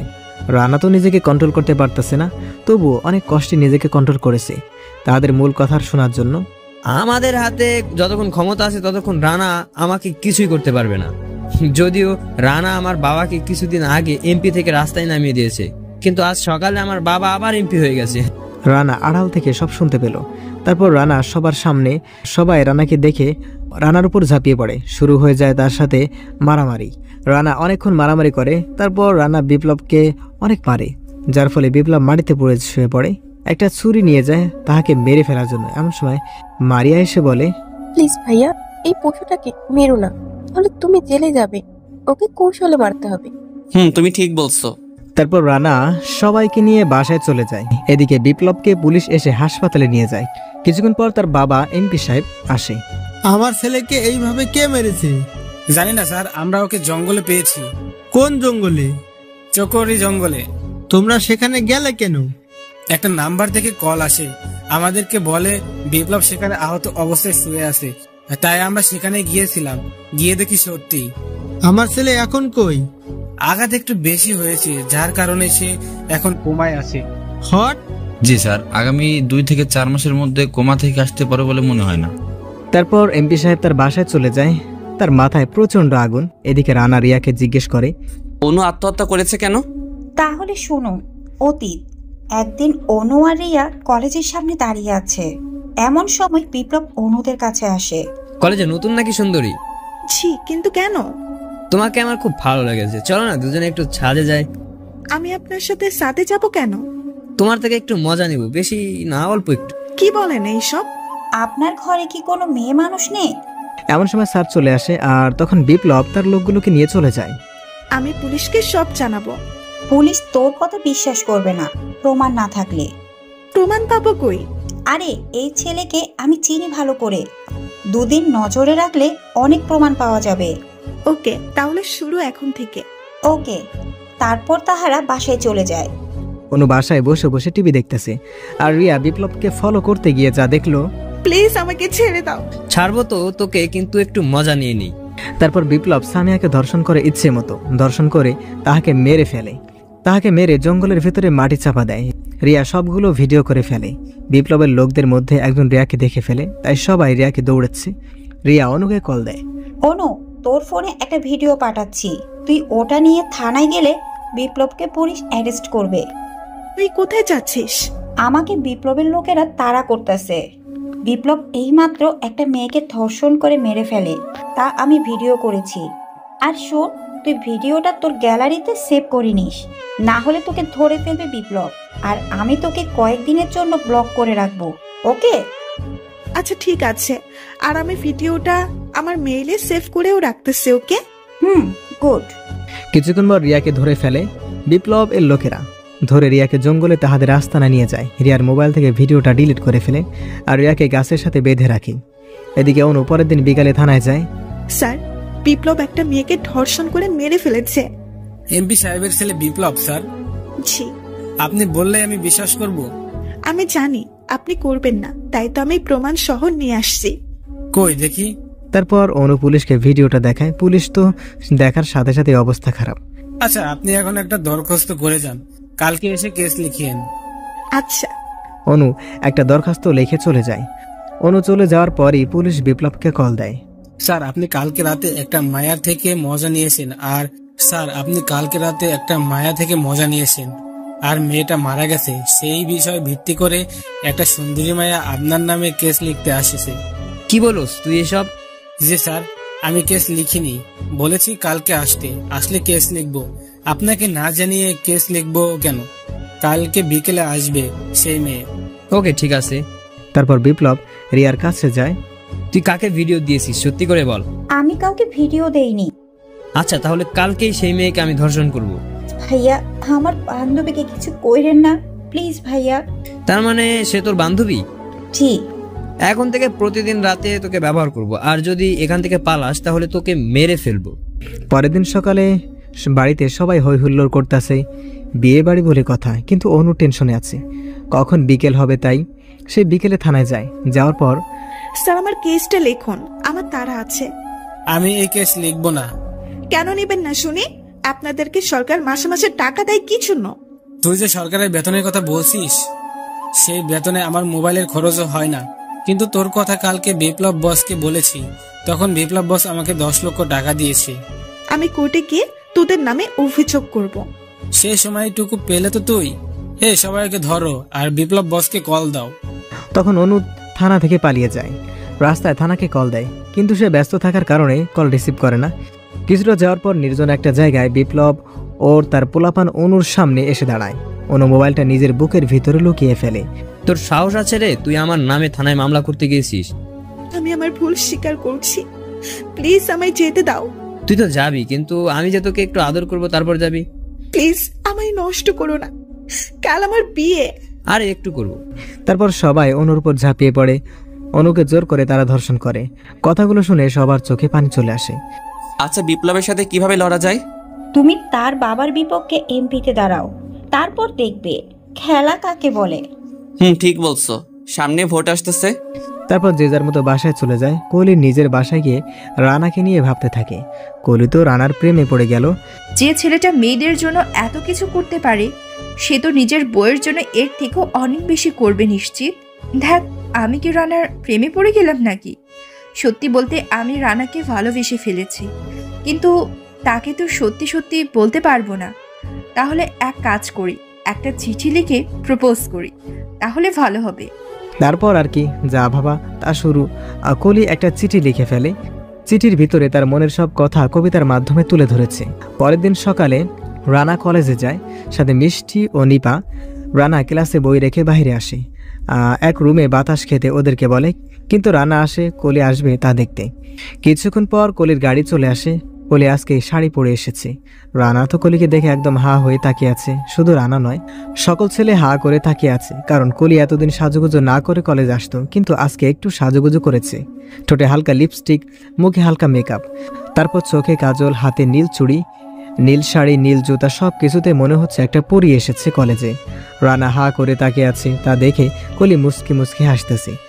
কোহলি রানার পাশ দিয়ে ক্লাসে চলে যায়, কিন্তু রানার কোনো খেয়াল নেই। কিছুক্ষণ পর মিষ্টি এসে দেখে রানা হা করে তাকিয়ে আছে। কি রে, ভূতে ধরছে নাকি তোকে? হ্যাঁ হ্যাঁ। পাগলের মতো হ্যাঁ হ্যাঁ করিস কেন? চুপ, এলিয়েন একটা। আমি কি করেছি? এলিয়েন বলিস কেন? তো কি এলিয়েনের মতো উল্টাপাল্টা কথা বলস কেন? ঝগড়া করবি নাকি ক্লাসে যাবি? ওকে চলো। আজকে রানা গিয়ে জানালার পাশে বসে, কারণ জানালা দিয়ে কোহলিকে স্পষ্ট দেখা যাচ্ছে। রানা গিয়ে জানালার দিকে তাকিয়ে আছে, গালে হাত দিয়ে। সেটা আবার কোহলি টেরা চোখে দেখে আর নিজে নিজে হাসছে। স্যার ক্লাসে সবার পড়াশোনা এক এক করে সবাই হাসতেছে রানার কাণ্ড দেখে। মিষ্টি আর নিপা তো জ্বলে আগুন। স্যার জোরে দেয় এক ধমক। রানা, স্যার তোমাকে কি জিজ্ঞেস করেছি? স্যার আসলে হলো। চুপ, আয়নাতে কি দেখো? তখন স্যার আয়নার সামনে যায়। স্যারের যাইতে দেখে কোহলি ক্যামেরার সামনে থেকে সরে গেল। স্যার দেখে শুধু ছেলেদের দেখা যায়। আর আয়নায় একবার তাকালে ক্লাস থেকে বের করে দেব। তারপর স্যার ক্লাস করে চলে যায়। সবাই নাস্তা করে বের হয়। কি রে শয়তান, যাবি না? তোরা যা, আমি আসতেছি। ওকে, ক্যান্টিনে আয়। ওকে। এই কলি, চল আমরাও খেয়ে আসি। তুই যা, আমি আসছি। তারপর সবাই চলে যায়। পুরো ক্লাসে শুধু কোহলি আর রানা একে অপরের দিকে তাকায়। যখন দুজনের চোখে চোখ পড়ে, তখন দুজনে লজ্জায় মুখ সরিয়ে নেয়। কোহলি উঠে রানার কাছে যায় আর একটা কাগজ দিয়ে বলে, উত্তরের অপেক্ষায় থাকবো। তারপর কোহলি এক দৌড় দিয়ে চলে যায়। তারপর রানা কাগজটি খুলে এবং পড়া শুরু করে। প্রিয়তমা, কেমন আছো? আশা করি ভালোই আছো। আর আমার ভালোবাসার মানুষটি ভালো থাকুক, সেটা আমি সবসময় চাই। কিন্তু জানো, আমি ভালো নেই। আর কি জন্যে ভালো নেই? শুধু একটি কথা বলবো বলে। দীর্ঘদিন পর্যন্ত তোমার পেছনে পেছনে ঘুরতেছি, কিন্তু বলতে পারিনি। অনেকভাবে চেষ্টা করেছি, কিন্তু তারপরও কথাটি বলতে পারিনি। সেই কথাটা আজ আমার বুকের ভেতরে জমতে জমতে পাহাড় পরিমাণ উঁচু হয়ে গেছে। এই কথাটাকে আর ধরে রাখতে পারলাম না। আর এভাবে কতদিন কষ্ট সহ্য করব। তাই কথাটা আজ তোমাকে চিঠির মাধ্যমে জানালাম। আশা করি তুমি আমাকে ফিরিয়ে দিবে না। একটিবার কথা বললেও তো বলবে। আমি সত্যি করে বলছি, তোমাকে আমি অনেক অনেক বেশি ভালোবাসি। প্লিজ একবার তো আমাকে সুযোগ দিবে তোমাকে ভালোবাসার। আর না হয় পরীক্ষা করে দেখো আমি তোমাকে কতটুকু ভালোবাসি। আমি এখন মেঘ থেকে বৃষ্টির আশা করছি, যে মেঘ আমাকে বৃষ্টি দিতে পারবে। আমি এমন সাগর থেকে পানির আশা করছি, যে সাগর আমাকে পানি দিতে পারবে। আমি এমন গাছ থেকে ফলের আশা করছি, যে গাছ আমাকে ফল দিতে পারবে। আমি এমন একটি ছেলের থেকে ভালোবাসা আশা করছি, যে আমাকে সারা জীবন ভালোবাসা দিতে পারবে। মন আছে বলে আজ ভালোবাসার মানুষের খুব প্রয়োজন। স্বপ্ন আছে বলে আজ ভালোবাসার এত আয়োজন। একটি সুন্দর মনের দেখা পাবো বলে অপেক্ষায় আছি সারাক্ষণ। নাইস তোমার চেহারা, সুইট তোমার হাসি। সত্যি করে বলছি, আমি তোমায় ভালোবাসি। ইতি, তোমার উত্তরের অপেক্ষায়। চিঠিটা পড়া শেষ হওয়ার সাথে সাথে মিষ্টি এসে চিঠিটা নিয়ে যায়। মিষ্টি চিঠিটা পড়ার সাথে সাথে তার মনটা ভেঙে গেছে। তার মাথায় যেন আকাশ ভেঙে পড়ল। এটা কে দিল রে? কলি দিয়েছে। তুই কি তাহাকে ভালোবাসিস? জানি না, বাট তাহাকে আমার ভালো লাগে। এটা বলে রানা চলে যায় ক্লাস থেকে। মিষ্টির চোখে এবার পানি চলে আসে নিজের অজান্তেই। যাহাকে নিয়ে ছোট্ট থেকে স্বপ্ন যে তার বউ হবে, আর সে আজ কিনা অন্যের হয়ে গেল। এটা বলে মিষ্টি বাসায় চলে যায়। মনটা অনেক খারাপ মিষ্টির আজ। যে মেয়েটা সারাদিন বাড়িতে এসেই পা রাখার সাথেই বাড়ির সবাই জেনে যেত, আজ সে মেয়েটা বাড়িতে এসে নিজের রুমে গিয়ে দরজা বন্ধ করে কান্না করতেছে। বিকেল গিয়ে সন্ধ্যা নেমে আসছে, কিন্তু সবাই মিষ্টির অপেক্ষায়। কিন্তু মিষ্টি এখনও আসে না। সবাই ডিপ্রেশনে পড়ে গেল। রানা অনেক জায়গা কল দিল, সবাই বলে আমি জানি না। মিষ্টির ফোনও বন্ধ। রানা মিষ্টির রুমে যায়। তার বান্ধবীর নাম্বার আনতে মিষ্টির রুম থেকে গিয়ে দেখে দরজা ভিতর থেকে বন্ধ করা। রানা সবাইকে ডাক দিল, সবাই আসে। এসে দেখে ভিতরে মিষ্টি মন খারাপ করে শুয়ে আছে। তারপর রানার আম্মু মিষ্টির কাছে যায়, মিষ্টিকে ধরে কান্না করে দেয়। বড় মা! আরে পাগলি, তুই কাঁদছিস কেন? তুই কাঁদলে আমার কষ্ট হয়, তুই বুঝিস না? কি হয়েছে সেটা বলবি তো আগে। তারপর মিষ্টি সব খুলে বলে।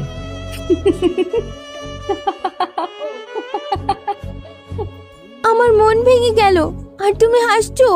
আরে রানা তো শুধু তোর, বুঝলি, আর কারো নয়। তাহলে রানা যে কলিকে ভালোবাসে আর টাইম পাস করতেছে, আর আমি তার মা। আমি তোর কাছে ছাড়া কাহারও কাছে দিব না। ধন্যবাদ আম্মু। তারপরের দিন কলেজে যায় রানা। এভাবে তাহাদের 1 বছর চলে যায়। রানা এখনো কলিকে বলেনি, তার উত্তর কলি জিজ্ঞেস করেছে। তখন রানা বলল, বিপ্লবের সাথে আমার হিসাব নিকাশ শেষ হলে উত্তর দিব। কলিও রাজি হয়ে গেল। আজ কলেজে গ্রুপের ভোট হবে। এখন বিপ্লব সুস্থ, কিন্তু রানাকে মারার জন্য সুযোগ খুঁজছে শুধু। গ্রুপে বিপ্লবের বিপক্ষে রানা দাঁড়িয়েছে।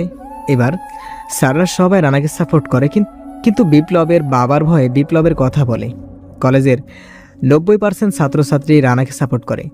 আর আজই রানা জয় হয়েছে। রানা জয় দেখে বিপ্লবের মাথা ঘুরে যায়। বিপ্লব বলে, অনেক বড় ভুল করেছিস রানা, তুই আমার সাথে লাগতে এসে, তাই সবকিছু আমি হারে হারে হিসাব নেব। বস, রানার জিএফটা কিন্তু অস্থির। এই একটা মাল ভাই, বিশ্বাস করেন, এক রাতে হলেই সব কিছু মিটে যাবে ভাই। ওকে দেখলে আমি নিজেকে সামলাতেই পারি না। যদি একটু সুযোগ করে দিতেন আপনি। আরে পরে কিছু খাস, আগে আমার কাজটা। ওকে। তারপর রানা কলেজের অনুষ্ঠানে সবার সামনে মাইকে বলে ফেলে যে সে কলিকে ভালোবাসে। শুনো সবাই, আমি একজনকে অনেক ভালোবাসি এবং সেও আমাকে ভালোবাসে অনেক। আজ আমি আপনাদের সামনে তাহাকে পরিচয় করিয়ে দিব। মিস কলি, কলি চৌধুরী। আই লাভ ইউ কলি। নিপা আর মিষ্টির মাথায় যেন আকাশ ভেঙে পড়ল। মিষ্টিও রানার থেকে মাউথটা নিয়ে বলল মাইকে, শোন রানা, আমি তোকে ভালোবাসি সেই ছোট্টবেলা থেকে। আমি আগামী মাসের 1 তারিখের মধ্যে তোর থেকে কলিকে আলাদা করে দেখাবো। কি বলো সেসব তুই? মিষ্টি আর কিছু না বলে কান্না করতে করতে চলে আসে। সবাই হা করে তাকিয়ে আছে। এদিকে কলি রানার কাছ থেকে আসতেছে। এমন সময় বিপ্লব ওর আর লোকেরা কলিকে ধরে নিয়ে যায়। রানা! সবাই পিছনে তাকিয়ে দেখে বিপ্লব কলিকে তুলে নিয়ে যাচ্ছে। রানা স্টেজ থেকে এক লাফ দিয়ে বিপ্লবের কাছে চলে যায়। কিন্তু রানা পৌঁছার আগেই বিপ্লব ও তার লোকেরা কলিকে গাড়িতে তুলে নিয়ে যাচ্ছে। রানাও গাড়ির পিছনে পিছনে দৌড়াতে লাগলো। কিছুটা গিয়ে একটা বাইক নেয়, বিপ্লবের গাড়ির পিছনে ছুটতে লাগলো। পুরো রাস্তা গরম হয়ে আছে, প্রায় 10 মিনিটের রাস্তা গাড়ি চালায়, তারপর জঙ্গলে চলে যায়। রানা তাহাদেরকে হারিয়ে ফেলে, বাইক রেখে হাঁটতে থাকে। হঠাৎ কিছু লোক এসে রানাকে বেঁধে ফেলে, আর রানার সামনে বিপ্লব কলিকে ধরে দাঁড়িয়ে আছে। রানাকে ইচ্ছে মতো মারে বিপ্লব এর লোকেরা। ওকে ছেড়ে দাও প্লিজ। একটা শর্তে ছাড়তে পারি আমি ওকে। বলো। আমাকে 20 মিনিট সময় দিবি। কি? এই ওকে মেরে ফেল। কলি রানার দিকে তাকিয়ে অসহায়ের মতো তাকিয়ে আছে। তারপর রাজি হয়ে যায় কলি। কলিকে রানার সামনে ধর্ষণ করে। বিপ্লব পরিকল্পনা নিয়েছে। কলির ওড়না খুলে ফেলে বিপ্লব। কলি তো কান্না করতে করতে শেষ। কলির পাজামারও ফিতা খুলে ফেলে। কলির জামাও খুলে জঙ্গলে ফেলে দিল। কলির গায়ে শুধু একটা নাম্বার আছে। এমন সময় রানার গায়ে এসে একটা পাখি বসে, যার কারণে রানার চোখ খুলে, এবং চোখ খুলেই যা দেখলো তার পুরো মাথায় আগুন ধরে উঠল। সে উঠেই তার পাশে একটা বড় তলোয়ার ছিল, তা দিয়ে বিপ্লবের মাথা দেহ থেকে আলাদা করে ফেলে। কলি চোখ খুলে দেখে বিপ্লবের মাথা ছাড়া দেহটা দেখেই কলি চিৎকার দিয়ে ওঠে। রানা তার গা থেকে শার্ট খুলে কলিকে পড়তে দেয়। কলি পড়ে নেয়।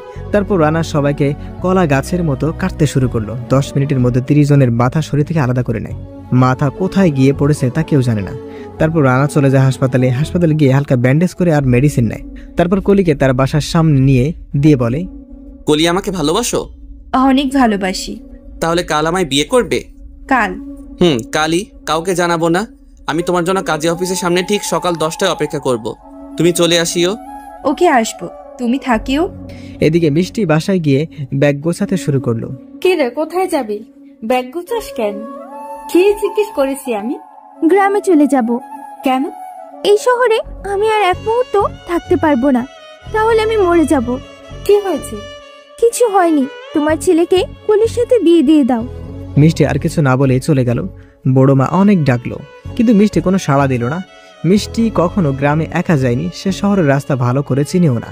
মিষ্টি গেট থেকে বের হতেই রানার সাথে দেখা। কি রে, তুই কোথায় যাস এই অটাইমে? মিষ্টি কোনো কথা না বলে চোখ মুছতে মুছতে চলে গেল। রানা অনেক ডাকে কিন্তু সাড়া দেয় না। এদিকে রানা অনেক খুশি, আজ তার বোনের মৃত্যুর কারণ এর সব সমস্যার সমাধান করে ফেলেছে। রানা ভিতরে ঢুকতেই, মা, ও মা, একটা খুশির খবর আছে। তুমি কোথায়? কলিকে বিয়ে করবি, এটাই তো? না মা, এটা না। আমি নিপার ধর্ষণকারীকে মেরে ফেলছি। নিপার ধর্ষণকারীকে মেরে এখন তুই আমাকে মার? তোর মতো কুলাঙ্গারের মুখ আমি দেখতে চাই না। আমার একমাত্র অক্সিজেন মিষ্টি, সে আজ তোর ওই বেহাইয়া কলির জন্য বাড়ি থেকে চলে গেছে। আর শোন, আমাকে তুই বেঁচে রেখে আর কি করবি? আমাকে একটা বিষের বোতল এনে দে, আমি খেয়ে শুয়ে থাকি। আমার মিষ্টি মেয়েটা শহরের রাস্তা কিছুই চেনে না, আর মিষ্টিকে ছাড়া আমি বাঁচবো না। রানা এক দৌড়ে নিচে চলে যায়, কিন্তু মিষ্টিকে দেখতে পেল না। আর অনেক খুঁজতে থাকে, কিন্তু পেল না। শেষ পর্যন্ত লঞ্চ ঘাটে চলে গেল, কিন্তু তাও পেল না। লঞ্চে উঠে মিষ্টিকে খুঁজতে, তখন লঞ্চ ছেড়ে দিল। আর লঞ্চ গ্রামে যেতে একদিন লাগবে, আর কোনো ঘাটও থামবে না। রানা পকেটে হাত দিয়ে দেখে মোবাইল নাই পকেটে, মোবাইল বাসায় রেখে এসেছে। খুব টেনশনে পড়ে গেল রানা। এদিকে মিষ্টি সেই লঞ্চে ছিল, সে নিচে ঘুরতে এসে দেখে রানা, তখন কিছুটা খুশি হয় এবং রানার থেকে আড়ালে লুকিয়ে থাকে। এদিকে রানাকে খুঁজতে বাসায় পুলিশ চলে আসে। এটা কি রানার বাসা? কিন্তু কেন? কোথায় সে? জানি না, কিন্তু কেন? সে এমপি সাহেবের ছেলে মিস্টার বিপ্লবকে খুন করেছে। প্রমাণ আছে? সেটা আপনাকে বলবো কেন? না বললে এখান থেকে বের হন আপনারা। রানাকে আমরা অতি তাড়াতাড়ি খুঁজে বের করব এবং ফাঁসিতে ঝুলাবো। রানাকে ঝুলানো এত সোজা না। এদিকে রানাকে খুঁজতে বাসায় পুলিশ চলে আসে। তারপর পুলিশ চলে যায় রানাদের বাসা থেকে। পরের দিন সকালে রানা মিষ্টিদের বাসায় পৌঁছালো এবং বাসায় মিষ্টির সাথে দেখা হলো। অনেকবার সরি বলল রানা। তারপর মিষ্টি রানার সাথে যাওয়ার জন্য রাজি হলো। তারপর রানাদের বাসায় চলে গেল মিষ্টি আর রানা। 5 বছর পর রানার সাথে দাঁড়িয়ে আছে, আর সেই পুরনো স্মৃতিগুলো মনে করছে, আর চোখ দিয়ে পানি পড়ছে। 3 বছর হয়ে গেল, কলির কোনো খবর নেই। শহরের প্রতিটা অলি গলি রানা খুঁজতে খুঁজতে পাগল হলো, কিন্তু কোথাও পেল না কলিকে। এই কয়েক বছর ধরে প্রতিটা দিন কলিকে খুঁজেছে রানা। চোখের পানিগুলো কেমন যেন হয়ে গেল, বন্ধ হয় না। এমন সময় পিছন থেকে মিষ্টি এসে রানার কাঁধে হাত রাখে। রানা চোখের পানি মুছে ফেলে। কি রে তুই? আমি। কখন আসলি? এইমাত্র আসলাম। তুই এখনো কলিকে নিয়ে ভাবছিস? বাদ দে না সব। মাহি কোথায়? মাহি আর মাহির আব্বু বড় আম্মুর সাথে কথা বলতেছে। ওকে, আমি আসতেছি, তুই যা। ওকে, তাড়াতাড়ি আয়। তারপর রানা নিজের রুমে গিয়ে ফ্রেশ হয়ে নিচে যায়। মাহি রানাকে দেখে দৌড়ে আসে। ছোট আব্বু, এই যে আব্বু। এটা বলেই মাহিকে কোলে তুলে নিল রানা। মাহি রানাকে পেলে আর কিছু বোঝে না। মাহির বয়স মাত্র 3 বছর 7 মাস। অনেক সুন্দর করে কথা বলতে পারে মাহি। মাহি হলো মিষ্টির ছেলে, অনেক কিউট একটা ছেলে। কেমন আছো আব্বু? ভালো আব্বু, তুমি কেমন আছো? তোমাকে ছাড়া আমি ভালো থাকতে পারি? একটা বিয়ে করে নাও, তাহলে ভালো লাগবে তোমার। তোর আম্মুকে পেলে বিয়ে করব। এই মাহি সবসময় ফাজলামি করো কেন? ও তো ঠিক কথাই বলেছে। মাহিন হলো মিষ্টির স্বামী। আর কত খুঁজবা তুমি কলিকে? হয়তো সে এখন অন্য কারো সংসার সামলায়। কেন তুমি তার স্মৃতিগুলো নিয়ে বারবার নিজেকে কষ্ট দাও? মাহিন, তুমি আমার জায়গায় হলে বুঝতে পারতে। আমি আজ পর্যন্ত জানলাম না কলি আমার সাথে এমন করলো কেন। সব ভুলে যাও। আর তোমার একটা কাজ করতে হবে। আমার অফিসে আমি সব সময় দিতে পারছি না। 5 কোটি টাকার ডিল আছে। তুমি একটু সময় দিলে তোমাকে এই ডিলের যত কাজ আছে সবগুলো তোমার দায়িত্বে থাকবে। প্রায় ওই কাজে তোমার মাসে আয় হবে 5 থেকে 8 কোটি টাকা। মাহিন শোনো, আমাকে দিয়ে এইসব হবে না। এই মিষ্টি, ওকে একটু বোঝাও প্লিজ। তুই এই ডিলটা অ্যাকসেপ্ট কর প্লিজ। ওকে, কোথায় যেতে হবে? আগামীকাল সকাল 9টায় তুই চট্টগ্রাম চলে যাবি, আর আমি আগামীকাল বিকাল 5টায় সিঙ্গাপুরে চলে যাব। আচ্ছা ঠিক আছে। যা রুমে গিয়ে ফ্রেশ হ আর সব ভুলে যা। তারপর রানা রুমে চলে গেল। এবার নিজেকে পরিবর্তন করে ফেলবে রানা, আর কলিকে নিয়ে ভাববে না রানা। নিজের রুমে গিয়ে মোবাইলটা হাতে নিল, আর হঠাৎ কলির কথা মনে পড়ে গেল। অতীত 5 বছর আগে সেই দিন মিষ্টির সাথে বাসায় আসলো রানা। আসার সাথে সাথে পুলিশ আসে, এসে রানাকে অ্যারেস্ট করে নিয়ে যায়। কোর্টে ওঠানো হয় রানাকে। রানার পক্ষে লড়ার জন্য কোনো উকিল নাই, তাই কোর্ট কিছুদিন এর জন্য কেস বন্ধ রেখেছে। এদিকে কলি 2 দিন আসে কাজী অফিসের কাছে, কিন্তু রানা আসে না। আর রানার ফোনে কল দিলে রানা কল ধরে না। রানা মোবাইল তার রুমে রেখে গেছে। মিষ্টিদের বাসা থেকে এসে মোবাইলটা হাতে নেওয়ার সুযোগ পেল না। এদিকে মিষ্টি একজন উকিল ঠিক করে। উকিল একটা শর্তে রানাকে ছাড়াবে। শর্ত হলো মিষ্টি তাহাকে বিয়ে করতে হবে। মিষ্টি রাজি হয়নি, কিন্তু বড় মায়ের খাওয়া দাওয়া বন্ধ হয়ে যায় এবং কান্না করতে করতে চোখে ফুলে যায়, তাই মিষ্টি রাজি হয়। তারপর মাহিন রানাকে কোর্ট থেকে জামিন করিয়ে আনে। তারপর মিষ্টির সাথে মাহিনের বিয়ে হয়, কিন্তু রানা কলিকে খুঁজতে খুঁজতে পাগল হয়ে যায়। মিষ্টি বিয়ে করে সংসার করা শুরু করে দিয়েছে। এদিকে রানা সব ফেলে কলির জন্য রাস্তায় রাস্তায় হাঁটে। এভাবে 5 বছর চলতে থাকে। সকালে রানার ঘুম ভাঙে মিষ্টির ডাকে। রানা, এই রানা, উঠ তাড়াতাড়ি, অনেক বেলা হয়েছে। তোকে চট্টগ্রাম যেতে হবে, 8টা বাজে। উঠতেছি একটু পর। কিছুক্ষণ পর রানা নিজে উঠে ফ্রেশ হয়ে নেয় এবং রেডি হয়ে বের হয়ে পড়ে চট্টগ্রামের জন্য। এদিকে কলি বাসা থেকে বের হয়। খালাম্মা, আমি অফিসে যাচ্ছি, তুমি সব কাজ শেষ করে চলে যাও। আচ্ছা আপামনি। কলির বাবা মা কেউ নেই, সবাই মারা গেছে। কলির বাবা সবকিছু কলির থেকে ছিনিয়ে নিয়ে ফেলে। কলি এখন চট্টগ্রামের একটা জব করে। সে অফিসের বসের পিএ। কলিকে অফিসের বস অনেক ভালোবাসে, কিন্তু কলি তা জানে না। কলির আজ একটু অফিসে যেতে দেরি হয়ে যায়। গিয়ে দেখে সবাই তার জন্য কাজে ব্যস্ত হয়ে পড়েছে। কলি অফিসে ঢোকার সাথে সাথে বস বলল, আজ তোমার এত দেরি হলো কেন? আসলে স্যার, আজকে একটু ঘুম থেকে দেরিতে উঠেছিলাম। আচ্ছা, তোমার সাথে পরে কথা বলবো। কাজে হাত লাগাও। কিছুক্ষণ পর আমাদের অফিসে এক নতুন স্যার আসবে। ওনার সাথে একটা বড় ডিল হবে। অনেক বড় একজন বিজনেসম্যান, প্রায় 5 কোটি টাকার ডিল। ওনাকে আমরা স্বাগত জানাবো, কোন রকম যেন কমতি না হয়। আমাদের ওয়েলকামে সবাই হাতে ফুল নিয়ে দাঁড়িয়ে থাকবে গেটের সামনে। জি স্যার। সবাই অফিস সাজানোর জন্য ব্যস্ত হয়ে পড়ে। কিছুক্ষণ পর অফিসের সামনে একটা বড় প্রাইভেট কার এসে থামে। সাদা একটা গাড়ি। গাড়িতে আর কেউ নয়, আমাদের গল্পের নায়ক মিস্টার রানা। হাতে একটা ঘড়ি, চোখে সানগ্লাস, খোঁচা খোঁচা দাড়ি, চুলগুলো একটু বড়, সামনে এসে পড়ে। দামি দামি পোশাক, দেখতে পুরো হিরো ফেল। রানাকে অসাধারণ লাগতেছে। অফিসের সবগুলো মেয়ে হা করে তাকিয়ে আছে। রানা অফিসে ঢোকার সাথে সাথেই সবাই ওয়েলকাম জানায়। কলি অন্যদিকে তাকিয়ে আছে। এমন সময় বস বলে, মিস কলি, আমাদের নতুন মেহমান এসে পড়েছে, তুমি কি ভাবছো? কলি বাস্তবে ফিরে আসে। এসেই রানার সামনে ফুলগুলো দিয়ে বলে, ওয়েলকাম। ওয়েলকামও বলতে পারেনি কলি। মাথাটা উঠিয়ে দেখে রানা, হাত থেকে ফুলগুলো পড়ে গেল। রানা চোখ থেকে সানগ্লাসটা খুলে ফেলে। সে কলিকে দেখে কি পরিমাণ যে খুশি হলো। কিছু জিজ্ঞেস করার আগেই কলি ওয়াশরুমে ঢুকে যায় কান্না করতে করতে। নিজে একা একা বলে, ও কেন এসেছে এখানে? আমি কোন মুখে ওর সামনে যাব? আমি যে কি করব বুঝতে পারতেছি না। এই 5টা বছর আমি যে ওকে কত মিস করছি, কিন্তু শেষ পর্যন্ত যখন ওকে আমি ভুলে গেলাম, সে আবার আমার সামনে এসেছে। ওকে আমায় বাঁচতে দিবে না? আমি কি দোষ করেছি রানা, যে তোমার থেকে নিজেকে আড়াল করতে পারতেছি না? এদিকে রানা কলি যেই দিকে গিয়েছে সেই দিকে অপলক দৃষ্টিতে তাকিয়ে আছে। অফিসের বসের মাথা প্রচুর গরম হয়ে গেল। কলির আচরণ দেখে রানা কলির দিকে তাকিয়েছে, যে কলিকে 5 বছর পর দেখল। আর অফিসের বস মনে করেছে কলির এইরকম ব্যবহার দেখে রানা কষ্ট পেয়ে তাকিয়ে আছে। তখন অফিসের বস এসে বলে, সরি স্যার, এই মেয়েটা আসলে নতুন, তাই কিছু বুঝতে পারেনি। তার হয়ে আমি ক্ষমা চাচ্ছি আপনার নিকট, আর তা না হলে আমি তাকে বের করে দিই। এই মেয়ে কতদিন হলো এখানে? স্যার প্রায় 3 বছর হবে। ওর বাবা মা কেউ নেই, তাই সে আমাদের অফিসে জব করে। হোয়াট? ওর বাবা মা কোথায়? আমি তো জানি না, কিন্তু ও বলেছে 5 বছর আগে ওর বাবা মা মারা গিয়েছে। আচ্ছা, ওকে আমার কেবিনে পাঠিয়ে দিন ক্ষমা চাওয়ার জন্য, আমি ক্ষমা করে দিব। আচ্ছা স্যার, আমি এখনই যাচ্ছি। তারপর অফিসের বস কলির কাছে চলে যায়। ওয়াশরুমে দরজা নক করতেই কলি টিস্যু দিয়ে চোখ মুখ মুছে নেয়। দরজা খুলে দেখে অফিসের বস। স্যার আপনি? তোমাকে আমি অনেক ভালো এবং ভদ্র মনে করেছিলাম, কিন্তু তুমি যে এতটা গান শূন্য বেয়াদব তা আগে জানতাম না আমি। আমার মান সম্মান সব নষ্ট করে দিয়েছো নতুন স্যারের কাছে। সরি স্যার, আসলে। চুপ, আমি কিছু শুনতে চাই না। তুমি এখনই গিয়ে নতুন বসের কাছে ক্ষমা চাইবে। কিন্তু স্যার। চাকরিটা মনে হয় করার ইচ্ছা নেই। যাচ্ছি স্যার। তারপর কলি রানার রুমে গেল। রানা চেয়ারে বসে অন্যদিকে ফিরে কলির পিকগুলো দেখতেছে আর মনে মনে খুব হাসছে যে কত বছর পর কলিকে দেখতে পায়। প্রায় 5 বছর পর কলি ঢুকে বলে, may I come in sir? Yes, coming. বলার সময় হঠাৎ মনে হলো এটা তো কলির ভয়েস। তারপর রানা দৌড়ে চলে আসে, এসেই কলিকে ধরে খেতে দেয়। কোথায় ছিলে এত বছর? শহরের এমন কোনো জায়গা নেই যে আমি তোমায় খুঁজিনি। কি হলো, তুমি চুপ কেন? কেন আমায় ছেড়ে আসছো? প্লিজ কথা বলো, প্লিজ। সরি স্যার, হুট করে কাউকে ধরবেন না প্লিজ। আর আজকের ব্যবহারের জন্য আমি আন্তরিকভাবে দুঃখিত। আমাকে তুমি স্যার বলছো কেন? আমি রানা, তোমার ভালোবাসার মানুষ। সরি স্যার, আমি কখনো কাউকে ভালোবাসিনি আর বাসবও না। আর আমি রানা নামে কাউকে চিনি না। এটা বলে কলি চলে গেল।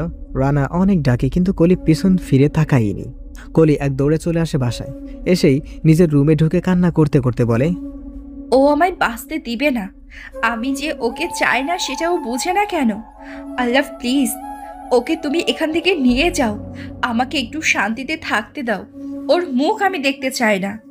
কলির হঠাৎ 5 বছর আগের কথা মনে পড়ে গেল আর কান্না করে দিল।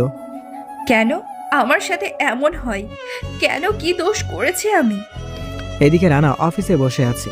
কলি যাওয়ার পর থেকেই চোখ দিয়ে নিজের অজান্তে পানি চলে আসে।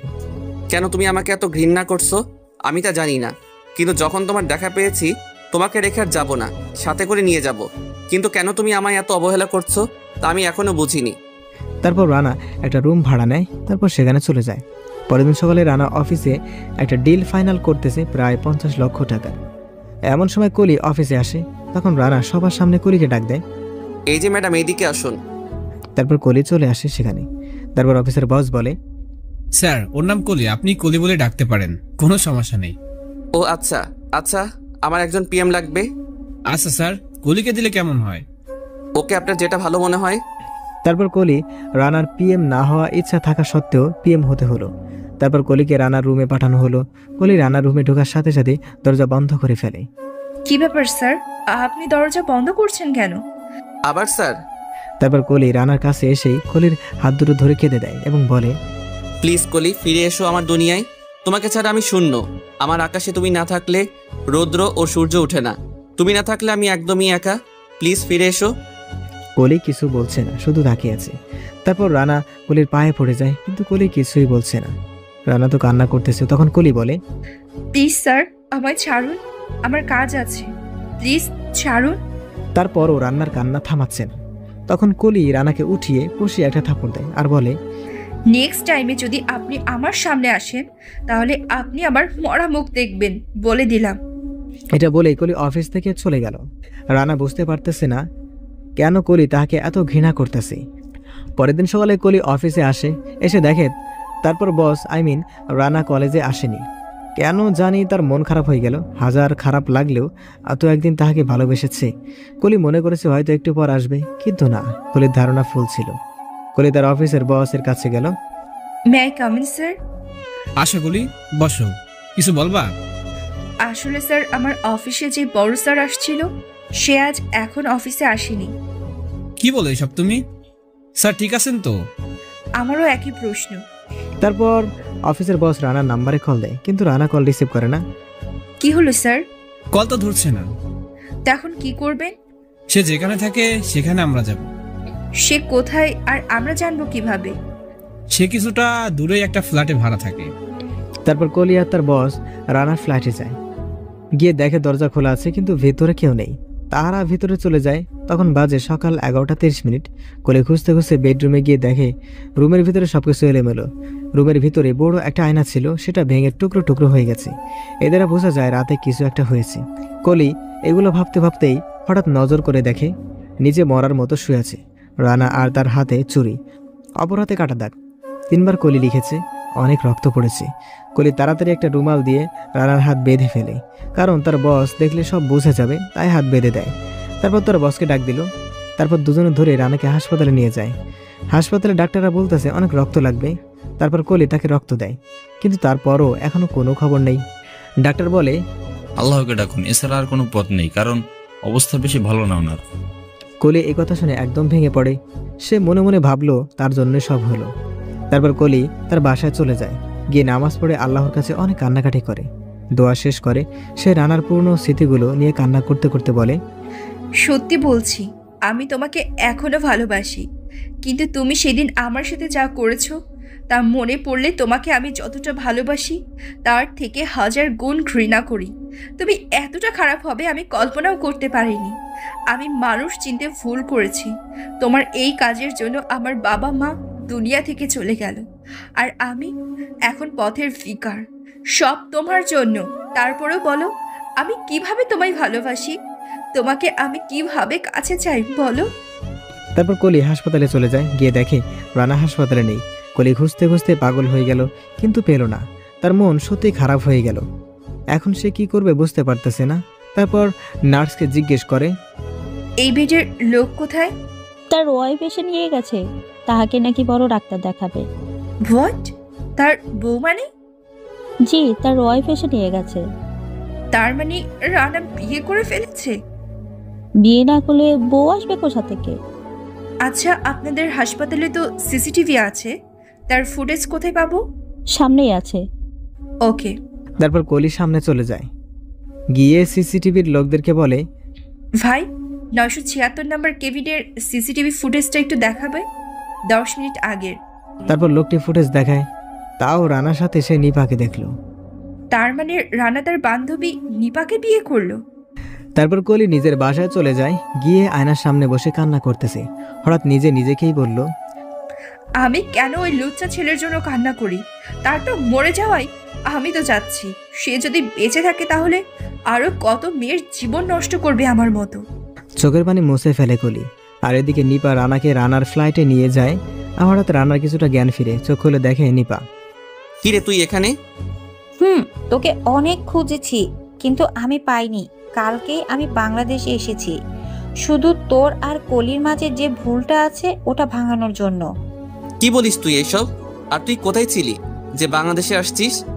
আমি ইন্ডিয়া ছিলাম, কালকে বাংলাদেশে আসছি 5 বছর পর। বল কি জন্য আসছিস? কলিকে রেপ করা হয়েছে। হোয়াট? আরে উঠলে তো তুই অসুস্থ হয়ে যাবি। কে করেছে আর কেন করেছে সব বলতেছি, শোন। এমন সময় নিপার স্বামী আসলো। এসে নিপাকে বলল, এই নিপা চলো, সময় হয়ে যাচ্ছে। একটু কথা বলে আসছি, তুমি যাও। এই লোকটা কে রে নিপা? আমার স্বামী। তোর বিয়ে হয়েছে আর আমি জানলাম না কেন? এই তুমি থাকো, আমি চলে যাই। এটা বলে শাকিল চলে গেল। নিপা ঘড়ির দিকে তাকিয়ে দেখে 20 মিনিটের মধ্যে তাদেরকে বিমানবন্দরে যেতে হবে। তাই নিপাও চলে যায়। রানাকে পুরো কথাটা বলার সুযোগও পেল না। কলিকে রেপ করেছে কে বলে যা। আগামী পরশু আমি আবার বাংলাদেশে আসব, তখন সব বলবো তোমায়। এটা বলে নিপা চলে গেল। রানা কিছুটা অসুস্থ, তারপরও অফিসে গেল, কারণ কিছু পেপারে সাইন করতে হবে। রানা রেডি হয়ে অফিসে চলে যায়, হাতে ব্যান্ডেজ। তারপর নিজের ক্যাবিনে গিয়ে বসে। কিছুক্ষণ পর কলি আসে। May I come in sir? Yes coming. তারপর রানা দেখে কলি আসতেছে, তাই রানা তার চেয়ার ঘুরে বসলো। কলির দিকে পিটপিট করে বসে আছে। তখন কলি বলল, স্যার এখন কেমন আছেন? আর আপনার বউ নিপা ভাবি কোথায়? আমি কেমন আছি মানে? আমার কি হয়েছে? আমি তো ঠিক আছি। আর নিপা আমার বউ বা হবে কেন? তার তো স্বামী অন্য কেউ। মাথা ঠিক আছে আপনার? এমন সময় অফিসের বস আসে। May come in sir? Yes, coming. Sir, শরীরের খবর কি? আর হাত কাটছে বা কি করে? কে বলছে আপনাদেরকে আমি অসুস্থ? স্যার, আপনি সেদিন অফিসে আসেননি বলে কলি আমাকে বলল। তারপর অনেক কল দেই, আপনি কল রিসিভ করেননি। তারপর আপনার বাসায় আমরা দুজন গেলাম। কলি আপনাকে খুঁজতে খুঁজতে আপনার বেডরুমে গিয়ে আপনাকে রক্তাক্ত অবস্থায় পায়। তারপর আমরা দুজনে আপনাকে হাসপাতালে নিয়ে যাই। তারপর ডাক্তার এসে বলে রক্ত লাগবে। হঠাৎ রক্ত কোথায় পাবো? কি ভাগ্য আমাদের, হঠাৎ কলি বলল আপনার রক্ত আর তার রক্ত এক, তাই কলি আপনাকে রক্ত দিল। তারপর আমরা চলে আসি। কিছুক্ষণ পর কলি নাকি হাসপাতালে গিয়ে শুনে আপনার বউ আপনাকে নিয়ে গিয়েছে। কথা শুনে রানা বসা থেকে দাঁড়িয়ে গেল। কলির দিকে তাকাতেও পারছে না, কারণ কলি যে তাহাকে কসম দিয়েছে তাই। হঠাৎ অফিসের বসের মোবাইলে একটা কল আসে আর বস চলে যায়। তখন রানা কলির দিকে পিঠ দিয়ে দাঁড়িয়ে বলতেছে, কেন আমাকে বাঁচালেন? আপনি তো আমাকে দেখলে আত্মহত্যা করবেন বলছেন। আমি মরে গেলে তো আপনি ভালো থাকতেন, কিন্তু কেন বাঁচালেন? আমি আপনার মতো একটা মানুষ রূপে পশুকে জীবনেও বাঁচাইতাম না। আমি আমার ভালোবাসার মানুষকে বাঁচাইছি, কারণ এক সময় আমি আপনাকে ভালোবাসতাম। এখন আমি আপনাকে আগে যতটা ভালোবাসতাম তার থেকেও বেশি ঘৃণা করি। রানা কলির কাছে গিয়ে হাত জোর করে কলির পায়ের কাছে পড়ে বলে, প্লিজ কলি, আমার দোষটা একটু বলো। আমি তোমাকে অনেক ভালোবাসি। তোমার এই কথাগুলো আমি সইতে পারতেছি না। প্লিজ আমায় তোমার ভালোবাসা ভিক্ষা দাও। আপনি কি চান আমি নিজেকে শেষ করে ফেলি? এই নাও, এই ছুরিটা দিয়ে আমায় শেষ করে দাও। তবু একটু বলো আমার দোষ কোথায়? আমি যে তোমায় ভালোবাসি। ভালোবাসি কথাটা বলার সাথে সাথে কলি রানার গালে কষে একটা থাপ্পড় মারে। কি চাস তুই? একবার ভালোবাসি বলিস, আবার আমার সব সম্পত্তির দামি সম্পদ তুই টাকা নিয়ে গেছিস। আর কি চাস তুই আমার কাছে? তোর জন্য আমি আমার মা বাবাকে হারিয়েছি। তুই একটা খুনি। আমার চোখে তোর মতো খুনিকে আমি ভালোবাসবো? বিশ্বাস করো কলি, তোমার কথা ভুল হচ্ছে। যে জীবন আমি শুরুই করিনি, আমি সেই জীবন শেষ করব কেন? আর আমি তোমার দামি জিনিস কি নষ্ট করেছি? আর আমার সাথে তোমার বাবা মা মরার সম্পর্ক কিভাবে? বাহ বাহ বাহ, তুই তো ভালোই অভিনয় জানিস। শোন, এই ভদ্র মুখোশটা খুলে সিনেমায় যোগ দে, তাহলে সত্যি তুই অভিনয়ের সেরা হবি। তারপর রানা আবার কলির হাত ধরে বলতেছে, বিশ্বাস করো আমি এখনো তোমাকে ভালোবাসি। তোমার কোথাও ভুল হচ্ছে। একবার ভালোবাসি বলে আমি সব নষ্ট করেও শান্তি পাসনি। ওকে, এই নে, বাকিটা লুটে ফেল, তবুও আমার সামনে আর আসিস না। এটা বলেই কলি তার বুক থেকে ওড়নাটা খুলে ফেলে দেয় আর জামার হাতা খুলে ছিঁড়ে ফেলে আর রানার দিকে আগাতে থাকে। ঠিক তখনই রানা কলির গালে কষা একটা থাপ্পড় মেরে ওড়নাটা কলির বুকে দিয়ে নিজের গা থেকে শার্ট খুলে কলির গায়ে দিয়ে বলে, আমি জানি না আমার দোষটা কোথায়, কিন্তু একটা কথা মনে রাখবে, আমি তোমায় ভালোবাসি, তোমার শরীরকে নয়। আর অতি তাড়াতাড়ি তুমি তোমার ভুল বুঝতে পারবে, তখন কিন্তু অনেক আফসোস করবে। আর একটা কথা, আমি জীবনেও আর নিজের থেকে তোমার সামনে আসবো না। তারপর রানা একটা কাগজে সাইন করে, যেটা 20 কোটি টাকার চেক ছিল। এই নাও, তোমার বসকে দিও, তাহাকে বলিও আমি আজই চলে যাব এখান থেকে। তারপর রানা চলে গেল। কলি বসে পড়লো আর কান্না করতেছে, চিৎকার করে কান্না করে। এদিকে রানা অফিস থেকে বের হয়ে গেল, সবাই পেছন থেকে ডাকতেছে, কিন্তু রানা চলে গেল। অফিসের বস এসে দেখে কলিও কান্না করতেছে। বস এসে অনেক কিছু জিজ্ঞেস করে, কিন্তু কলি কিছু না বলে শুধু চেকটা বসের হাতে দিয়ে কান্না করতে করতে সে অফিস থেকে চলে গেল। রানা নিজের ফ্ল্যাটে গিয়ে সবকিছু এলোমেলো করে, শুধু প্রয়োজনীয় জিনিসপত্র নিয়ে চলে গেল। এদিকে কলি বাসায় এসে কান্না করতেছে, সে নিজেকে দোষ দিতেছে। আজ রানাকে একটু বেশি অপমান করেছে, কিন্তু কি করবে? কলির চোখে যে রানা একটা পশু। হঠাৎ কলির ফোনে একটা কল আসে, কলটা রিসিভ করে কলি। হ্যালো, আপনি কি কলি? কে আপনি? আমি কে সেটা পরে বলি, আপনাকে একটা কথা বলতেছি, শুনুন। বলেন। কলের অপর পাশ থেকে কলি যা শুনলো তা শোনার জন্য কলি মোটেও প্রস্তুত ছিল না। কথা শোনার সাথে সাথে কলির হাত থেকে মোবাইলটা পড়ে গেল। কলি দাঁড়ানো থেকে হঠাৎ বসে পড়ল। কলির অপর পাশ থেকে নিপা কল দিয়েছিল। কলের শুরু থেকে, আপনাকে রানা ভাই ধর্ষণ করেনি, আপনাকে সেই দিন বিপ্লবের বাবার লোক ধর্ষণ করেছে। রানাকে কষ্ট দেওয়ার জন্য, আপনাকে রানার জীবন থেকে কেড়ে নিয়ে রানাকে শূন্য করার জন্য সেই দিন তার লোকেরা রানার মুখোশের মতো মুখোশ বানিয়ে তারা সেগুলো পরে এসেছে আর আপনাকে জোর করে ধর্ষণ করে ফেলেছে। আর রানা আপনাকে অনেক ভালোবাসে। সেই দিন আপনার সাথে দেখা করার ছিল, সেই দিন সে গ্রামে ছিল মিষ্টিদের বাসায়। আমি আপনার নাম্বার অনেক খুঁজে আজ পেলাম। রানাকে আপনি ভুল বুঝছেন না প্লিজ। আপনি কে যে আপনি এত কিছু জানেন? আর আপনি এত শিওর কিভাবে যে রানা সেই দিন ছিল না? আমি হলাম নিপা, রানার বন্ধু। তুমি? কথা শোনার সাথে সাথে কলির হাত থেকে মোবাইলটা পড়ে গেল। কলি দাঁড়ানো থেকে হঠাৎ বসে পড়ল। সে এখন নিজেকেই দোষ দিতেছে। এখন আমি কি করব? আমি আমার সত্যিকারের ভালোবাসা বুঝতে পারিনি। আমি রানাকে কত অপমান করেছি তাকে একটু বুঝতে চাইনি। আমি চোখের দেখায় আমি আমার ভালোবাসার মানুষকে ঘৃণা করে ফেলেছি, যে আমায় পাগলের মতো ভালোবেসেছে, আর আমি কিনা তাকে অপমান করে। ছি ছি ছি, আমি কোন মুখে তার সামনে গিয়ে দাঁড়াবো? আমি সব নষ্ট হয়ে গেছি। আমার ভালোবাসা তো দূরের কথা, আমি কি তার কাছে ক্ষমা পাবো নাকি? এখনই আমি তার কাছে গিয়ে ক্ষমা চাইবো। এটা বলে কলি তাড়াতাড়ি বের হয়ে গেল রানার কাছে যাওয়ার জন্য। এদিকে রানা অফিস থেকে রুমে গিয়ে নিজের শহরের উদ্দেশ্যে রওনা হলো। পথে গাড়ির মধ্যে থাকা অবস্থায় নিপা কল দিল। হ্যালো রানা। কে নিপা? কলি তোমাকে কেন ঘৃণা করে জানো? না, কেন তুমি জানো?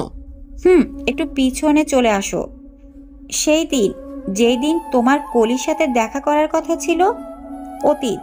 সেই দিন তুমি কলির সাথে দেখা করনি, কিন্তু এই সুযোগে বিপ্লবের বাবার লোক ঠিক করে। আর আমি ভালোবাসতাম তোমাকে, তাই আমি কলিকে সেই দিন ফলো করি। তুমি কি কলিকে সত্যি ভালোবাসো নাকি শুধু অভিনয়? কিন্তু ঘটনাক্রমে আমি জানতে পারলাম তুমি মিষ্টিদের বাসায় গিয়ে আটকে পড়েছো, তাই আসতে পারবে না। এটা আমি কলিকে বলতে গেলাম। কলির কাছাকাছি যেতেই দেখি একটা গাড়ি আসে, আর গাড়ি থেকে তুমি আর কয়েকজন পোলাপাইন নামছো। সরি কলি, একটু লেট হয়ে গেছে। সমস্যা নেই। আচ্ছা, আমরা কোথাও গিয়ে কথা বলি। কিন্তু ওরা কারা? ওরা আমার ফ্রেন্ড। ওরা সামনেই নেমে যাবে, তারপর আমরা একটু একা কথা বলবো। ওকে চলো।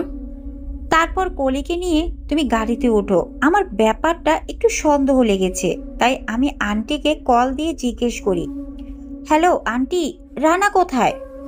সে তো গতকালকে মিষ্টিদের বাসায় গিয়েছে, সে কালকে ছাড়া আসতে পারবে না। তারপর আমি ডিপ্রেশনে পড়ে গেলাম, তাই আমি তোমাদের পিছু নিলাম। কিছুক্ষণ পর দেখি তুমি গাড়িটা একটা জঙ্গলে নিয়ে গিয়েছো। গাড়ির ভেতর থেকে কি হয়েছে আমি তা জানতে পারিনি, কিন্তু কলিকে তুমি গাড়ি থেকে জোর করে নামিয়ে নিয়ে যাচ্ছ।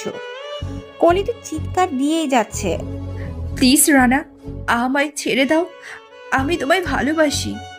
তুমি কলির কোনো কথাই শোনোনি। তারপর তুমি কলিকে নিয়ে যাও। আমি পিছু পিছু গেলাম। তারপর তুমি কলির সব থেকে দামি জিনিসটা কেড়ে নিয়েছো, যা আমার মুঠোফোনের ভিডিও করে ফেলেছি। তোমরা কলিকে ধর্ষণ করে চলে এসেছো। এমন সময় আমি আড়াল হলাম। তখন যে লোকটা তোমার মুখোশ পরেছে, সেই লোকটা বিপ্লবের বাবাকে কল দেয় আর মুখোশ খুলে ফেলে। এমপি সাহেব, আমি আপনার কথা রেখেছি। রানা আর কলির মাঝে দূরত্ব সৃষ্টি করে দিয়েছি। আপনার ছেলে বিপ্লবের খুনের প্রতিশোধ নিয়ে ফেলেছি। তারপর লোকগুলো আমাকে দেখে ফেলে হঠাৎ করে। এই ওকে ধর তোরা। তারপর আমাকে তাড়া করে। আমি দৌড়াতে দৌড়াতে গিয়ে আমার বর্তমান স্বামীর বুকে গিয়ে পড়লাম। তারপর সে লোকগুলো থেকে আমায় বাঁচায়। তারপর সে প্রতিদান হিসাবে আমাকে চায়। তাই 2 দিন পর তার সাথে আমার বিয়ে হয়। 2 দিন পর আমি কলির বাসায় গিয়েছিলাম সব ভুল দূর করার জন্য। কিন্তু গিয়ে শুনি কলি সেখানে থাকে না, চলে গেছে। তার বাবা মা নাকি তার এই কথা শুনে সাথে সাথে স্ট্রোক করে মারা যায়। তারপর সেখান থেকে তোমার কাছে যাচ্ছিলাম। পথের মধ্যে পুলিশ এসে আমায় ধরে নিয়ে যায়। আমি নাকি এমপির একটা ছেলে খুন করেছিলাম। তারপর হঠাৎ আমার স্বামী এসে আমায় পুলিশদের কাছ থেকে নিয়ে বিদেশে চলে যায়। তুমি প্লিজ কলিকে ভুল বুঝো না। তারপর রানা কল কেটে দিল। রানার তো কথা শুনে যেন আকাশ তার মাথায় ভেঙে পড়েছে। রানা তাড়াতাড়ি বাসায় চলে যায়। এত তাড়াতাড়ি আসছো যে? রানা কোনো কথা না বলেই তার রুমে চলে গেল। এদিকে বাসার সবাই রানার এই অবস্থা দেখে ডিপ্রেশনে পড়ে গেল। রানার চোখ দিয়ে যেন আগুন বের হচ্ছে। রানা তার রুম থেকে একটা পিস্তল নিয়ে বের হয়। মিষ্টি দেখে ভয় পেয়ে গেল। এই তুমি এটা নিয়ে কোথায় যাচ্ছ? মিষ্টির স্বামীও আসে। কখন আসছো আর কোথায় যাচ্ছ তুমি? রানা কাউকে কিছু না বলে বাসা থেকে বের হয়ে বাইক নিয়ে এদিকে কলি রানার রুমে গিয়ে রানাকে না পেয়ে সোজা রানাদের বাসার উদ্দেশ্যে রওনা হলো। রানা, রানা কোথায় তুমি? মিষ্টি ও তার স্বামী এবং রানার আম্মু নিচে চলে আসে। আরে কলি তুমি? আপু। মিষ্টি কে রে মা? এই কলি তোমার পুত্রবধূ। এত বছর কোথায় ছিলে? আমার ছেলেকে একা রেখে চলে গেছো কোথায়? আন্টি সব বলছি, আগে বলুন রানা কোথায়? একটু আগেই রানা এসেই পিস্তল নিয়ে বাসা থেকে রাগিলুক নিয়ে চলে গেল। ও মাই গড। তাড়াতাড়ি কলি নিপাকে কল দিল। তুমি কি রানাকে কিছু বলছো? রানাকে সব বলে দিয়েছি আমি। তারপর কলি কল কেটে দিল। কি হয়েছে? রানা এমপি সাহেবকে খুন করতে গিয়েছে। হোয়াট? তারপর মাহিন থানায় কল দিল। এদিকে নিপাও কল দিল, শুনে রানা খুন করতে গিয়েছে। নিপা তাড়াতাড়ি বাংলাদেশে চলে আসে, কারণ তার কাছে প্রমাণ আছে।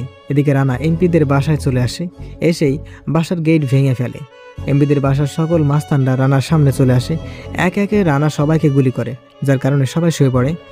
এদিকে এমপিকে ইচ্ছামতো মারে রানা, মেরে আধামারা করে তার সামনে বসে বলে, তুই কি ভেবেছিস আমার কাছ থেকে কলিকে দূরে সরিয়ে তুই শান্তিতে থাকবি?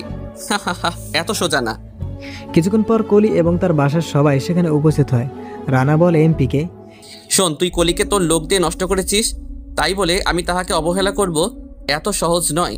আমি কলিকে ভালোবেসেছি, ভালোবাসবো সারা জীবন ইনশাল্লাহ। আমি কলির সুন্দর মনটাকে ভালোবাসি, তার শরীরটাকে নয়। তোর জন্য আমি আমার কলির কাছে অপরাধী হয়েছি, তোকে আমি বাঁচতে দিব না। তোর ছেলের জন্য আমার কলিজার বোনটা দুনিয়া থেকে চলে গেল, তার স্বপ্নগুলো শেষ হয়ে গেল। এদিকে কলি পিছন থেকে কান্না করতেছে। রানার কথাগুলো শুনে রানা পিস্তল লোড করে গুলি করবে এমন সময় পুলিশ এসে বলে, এসেই এমপি সাহেব এবং রানাকে ধরে নিয়ে যায়। পরের দিন কোর্টে ওঠানো হবে। দুইজনকেই নিবা সব প্রমাণ দেয়, আর মাহিন তো উকিল আছেই। রানা মুক্তি পায়, আর এমপিকে সারা জীবন কারাগারে থাকার নির্দেশ দেওয়া হলো এবং তাকে পদত্যাগ করে তার মন্ত্রিত্ব থেকে। রানা বের হওয়ার সাথে সাথে কলি এসে রানার পায়ে পড়ে গেল। প্লিজ আমায় ক্ষমা করে দাও, আমি অনেক ভুল করেছি। তারপর রানা কলিকে পা থেকে বুকে নিয়ে সবার সামনে বলে, তোমার স্থান বুকে, পায়ে নয়। তারপরের দিন রানা আর কলির বিয়ে হয়। তারপর তাহারা সুখে শান্তিতে বসবাস করে। হ্যালো বন্ধুরা, গল্পটা কেমন লাগলো অবশ্যই কমেন্ট করে জানাবেন। আর যারা আশিক প্রিয়াঙ্কার ভয়েসে গল্প পেতে এখনও চ্যানেলটিকে সাবস্ক্রাইব করেননি, তারা অবশ্যই প্রেমের তাজমহল চ্যানেলটিকে অবশ্যই সাবস্ক্রাইব করবেন। ভালো থাকুন, সুস্থ থাকুন, আল্লাহ হাফেজ।